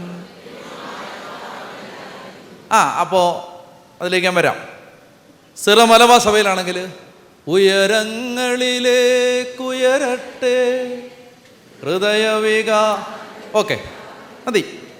അടുത്തത് ലത്തീൻ സഭയിലാണെങ്കിൽ കർത്താവ് നിങ്ങളോടുകൂടെ അങ്ങേ ആത്മാവോടും കൂടെ ഹൃദയങ്ങൾ ഉയർത്തുവിൻ, ഇതാ ഞങ്ങൾ ഉയർത്തിയിരിക്കുന്നു. നമ്മുടെ കർത്താവായ ദൈവത്തിന് നന്ദി പ്രകാശിപ്പിക്കും. അത് ഉചിതവും ന്യായവും അത്രയും. നമുക്കറിയാവുന്ന 3 ലിറ്റർജി, ഇതുപോലെ 24 ലിറ്റർജിയിൽ ഇതുണ്ട്. എന്ത്? നമ്മുടെ പ്രാർത്ഥനയിലേക്ക് വാ. നാം എല്ലാവരുടെയും ബോധങ്ങളും വിചാരങ്ങളും ഹൃദയങ്ങളും പിതാവായ ദൈവത്തിൻ്റെ വലത് ഭാഗത്ത് വിശികാതം മഹോന്നതങ്ങളിലായിരിക്കണം. ഞങ്ങളുടെ അപ്പോൾ മലങ്കരക്കാർ മറ്റേ ആളുകളൊക്കെ പറയുന്നത് ഓക്കെ, അത് ശരിയാണ്, നമുക്ക് ഉയർത്താം എന്നൊക്കെ പറയുമ്പോൾ മലങ്കരക്കാരെന്താ പറയുന്നത്? ഞങ്ങൾ ഓൾറെഡി അവിടെ എത്തിയിരിക്കുന്നു എന്ന് പറയുകയാണ്. അല്ലേ? ഞങ്ങൾ ഓൾറെഡി അച്ഛൻ വന്നില്ല എന്നാണ് അവർ ചോദിക്കുന്നത് മലങ്കരക്കാർ. അത്ര തീക്ഷ്ണമതികളാണ് മലങ്കരക്കാർ. ബാക്കി എല്ലാവരും പറയുന്നത് ഞങ്ങൾ വരാമെന്നാണ് അവർ പറയുന്നത്. നമുക്ക് അച്ഛൻ പറയുകയാണ് നിങ്ങളെല്ലാവരും ഉന്നതങ്ങളിലേക്ക് വരണം. ഇപ്പോൾ എല്ലാവരുടെ അറ്റൻഷൻ എല്ലാവരും വണ്ടിയെ കയറേണ്ടതാണ്, ഉന്നതങ്ങളിലേക്ക് വരണം എന്ന് പറയുമ്പോൾ ബാക്കി എല്ലാവരും പറയുന്നു വരാം അച്ഛാ വരാം, ഞങ്ങൾ വരാം എന്ന് പറയുമ്പോൾ മലങ്കരക്കാരെന്താ പറയുന്നത്? ഞങ്ങളവിടെ എത്തിക്കഴിഞ്ഞിരിക്കുന്നു, അവിടെ ആയിരിക്കുന്നു എന്നാണ് പറയുന്നത്. ഞങ്ങളവിടെ ആയിരിക്കുന്നു, അച്ഛൻ എന്താ ലേറ്റ് ആവുന്നതെന്നാണ് ചോദിക്കുന്നത്. അപ്പോൾ എൻ്റെ ചോദ്യം ഇതാണ്, എന്തിനാണ് ഈ പള്ളിയിൽ തന്നെ അമ്മച്ചി വളരെ പ്രയാസപ്പെട്ടാ വന്നേ? അന്നേരമാണ് ഈ അമ്മച്ചിയെ വിളിച്ച് മേളി കൊണ്ടുപോവാണ് എല്ലാ ലിറ്റർജിയിലും. എന്തിനാണ് ഈ മേളി കൊണ്ടുപോകുന്നത്? മര്യാദയ്ക്ക് അടങ്ങി പള്ളിയിൽ നിന്നങ്ങ് പ്രാർത്ഥിച്ചാൽ പോരെ? നാം എല്ലാവരുടെയും ബോധങ്ങളും വിചാരങ്ങളും ഹൃദയങ്ങളും പിതാവായ ദൈവത്തിൻ്റെ വലത് ഭാഗത്ത് മിശിഹാതം വരാനിരിക്കുന്ന മഹോന്നതങ്ങളായിരിക്കണം. അച്ഛൻ പറയാണ് ആയിരിക്കണം. നിങ്ങൾ വായി നോക്കി നിൽക്കരുത്. നിങ്ങളുടെ മുഴുവൻ ശ്രദ്ധയും ഇപ്പോൾ എവിടെ ആവണം? എവിടെ എവിടെ എവിടെ?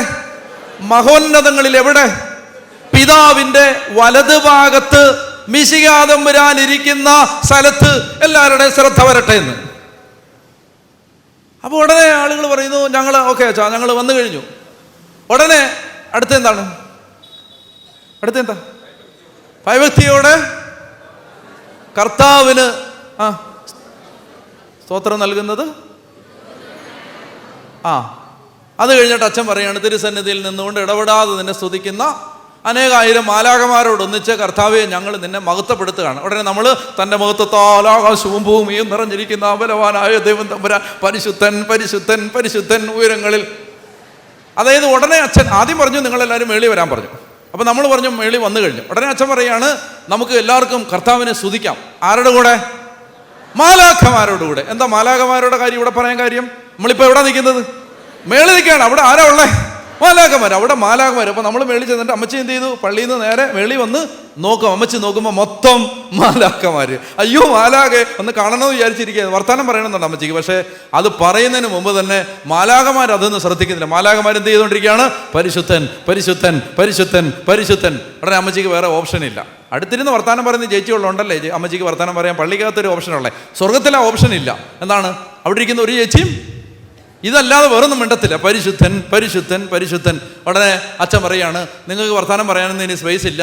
ആകെ കൂടെ ചെയ്യാൻ പറ്റുന്ന ഒരു കാര്യം മാലാഖമാരുടെ കൂടെ നമുക്കും കർത്താവിനെ സ്തുതിക്കാം. ഉടനെ നമ്മളെല്ലാവരും തൻ്റെ മുഖത്താൽ ആകാശവും ഭൂമിയും നിറഞ്ഞിരിക്കുന്ന അത് നമ്മൾ സ്തുതിച്ച് കഴിഞ്ഞ ഉടനെ അച്ഛൻ പറയാണ് പാപമില്ലാത്തവനായ താൻ പാപികളായ നമുക്ക്. അപ്പം എൻ്റെ ചോദ്യം, ഇതെന്തിനാ ഈ മേളിപ്പോയിരുന്ന് പറയുന്നേ?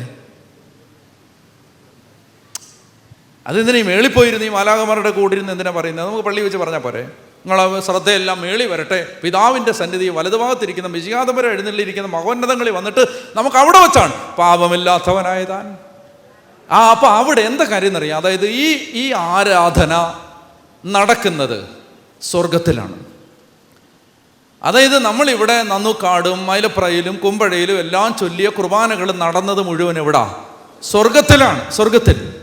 സ്വർഗത്തിൽ ഈ കുർബാന നടക്കുമ്പോൾ അപ്പോൾ എന്താണ് സ്വർഗത്തിലെ കുർബാന? സ്വർഗത്തിലെ കുർബാന എന്ന് പറയുന്നത് വെളിപാട് പുസ്തകം 4:5 സ്വർഗീയ ആരാധനയെക്കുറിച്ച് സൂചനയുണ്ട്. സ്വർഗത്തിൽ നടക്കുന്ന കുർബാന എന്ന് പറയുന്നത് കൊല്ലപ്പെട്ട കുഞ്ഞാട് നിൽക്കുകയാണ്.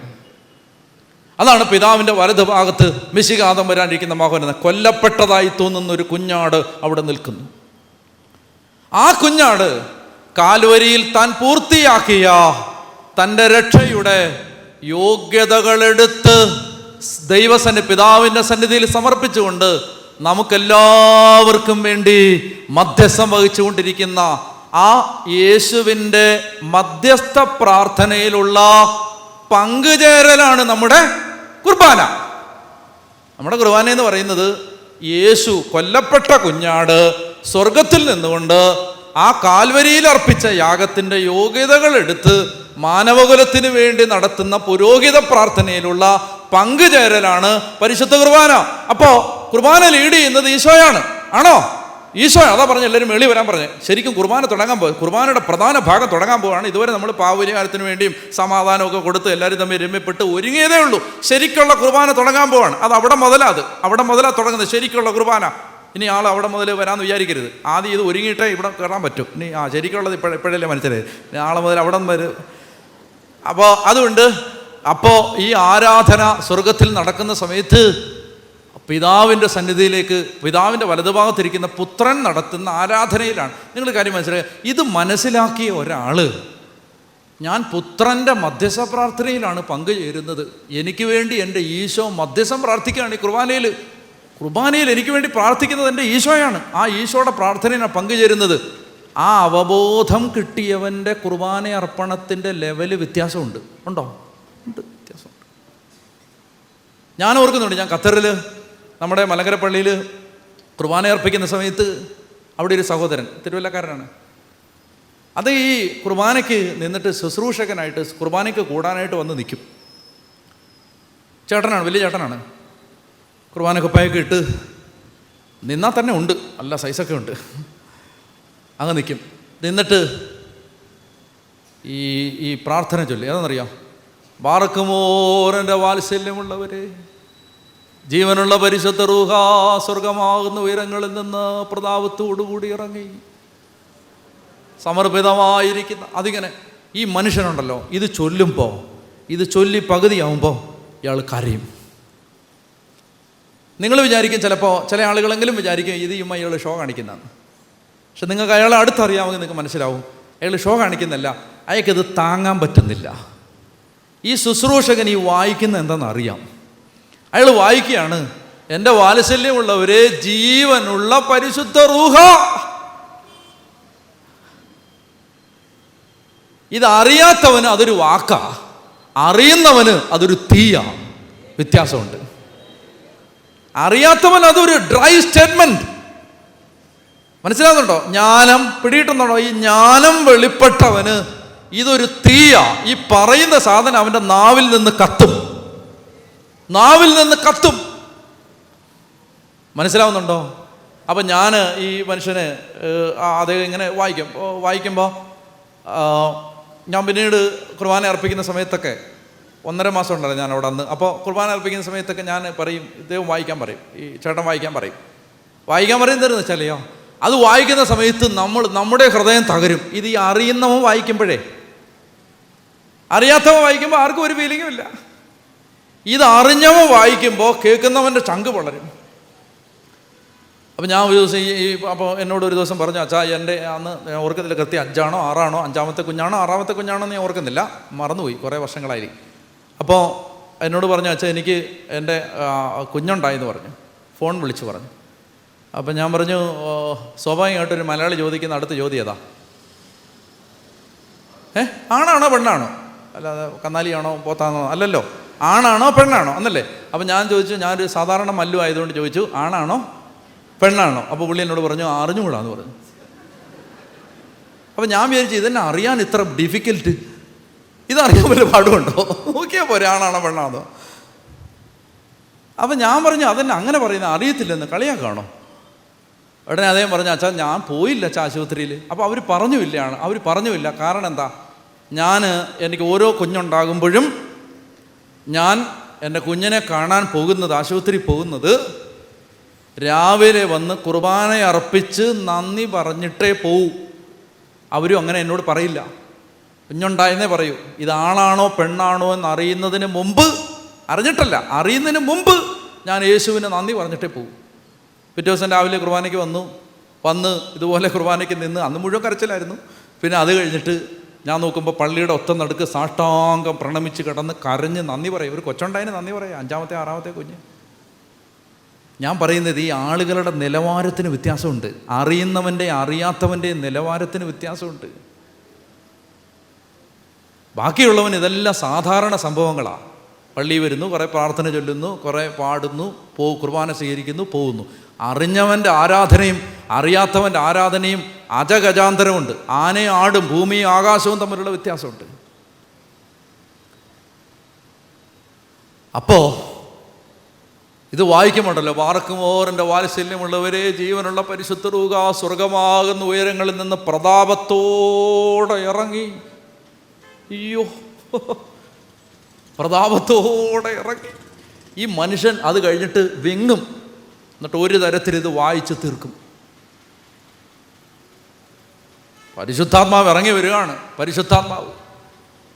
അപ്പോൾ ഏലിയ മലമുകളിൽ നിന്ന് പ്രാർത്ഥിച്ചതുപോലെ പുരോഹിതൻ പ്രാർത്ഥിക്കുകയാണ്, കർത്താവേ എന്നോട് ഉത്തരവരുളണേ, കർത്താവേ എന്നോട് ഉത്തരവരുളണേ. പ്രാർത്ഥിക്കുകയാണ്. നിങ്ങൾക്ക് മനസ്സിലാവും, അത് ഏലിയായുടെ പ്രാർത്ഥനയാണ്. ഏലിയായുടെ പ്രാർത്ഥന, അങ്ങ് മാത്രമാണ് ഏകസത്യ ദൈവമെന്നും അങ്ങ് എല്ലാവരുടെയും ഹൃദയങ്ങളെ അങ്ങിലേക്ക് തിരിച്ചു വിളിക്കുന്നെന്നും കർത്താവേ ഞാൻ അങ്ങയുടെ ദാസനാണെന്നും അങ്ങ് കൽപ്പിച്ചിട്ടാണ് ഞാനിതെല്ലാം ചെയ്തതെന്നും ഈ ജനം അറിയേണ്ടതിന് തീയിറങ്ങണേ എന്ന് പറഞ്ഞ് കരഞ്ഞ പ്രവാചകന്റെ പ്രാർത്ഥനയാണ്. അതിൻ്റെ റെഫറൻസ് ആണെന്നാണ് പിതാക്കന്മാർ പറയുന്നത്. എന്താ? കർത്താവേ എന്നോട് ഉത്തരവരുളണേ, ലോർഡ് ആൻസർ മീ. തീയിറങ്ങണേന്ന്, ആ തീയിറങ്ങണേന്ന് ചൊല്ലിയ പ്രാർത്ഥന അച്ഛൻ ചൊല്ലുകയാണ്. അന്നേരമാണ് ഈ പുരോഹിതൻ പറയുന്നത്, വാത്സല്യമുള്ളവരേ, ഇതേ പരിശുദ്ധാത്മാവ് ഇറങ്ങി വരാൻ പോവുകയാണ്. അപ്പോൾ അച്ഛൻ പ്രാർത്ഥിക്കും. എന്താണ് അച്ഛൻ പ്രാർത്ഥിക്കുന്നത്?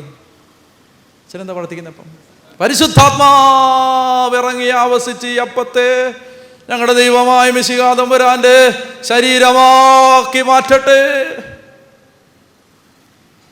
അറിയുന്നവന്റെ ആരാധന വേറെയാ.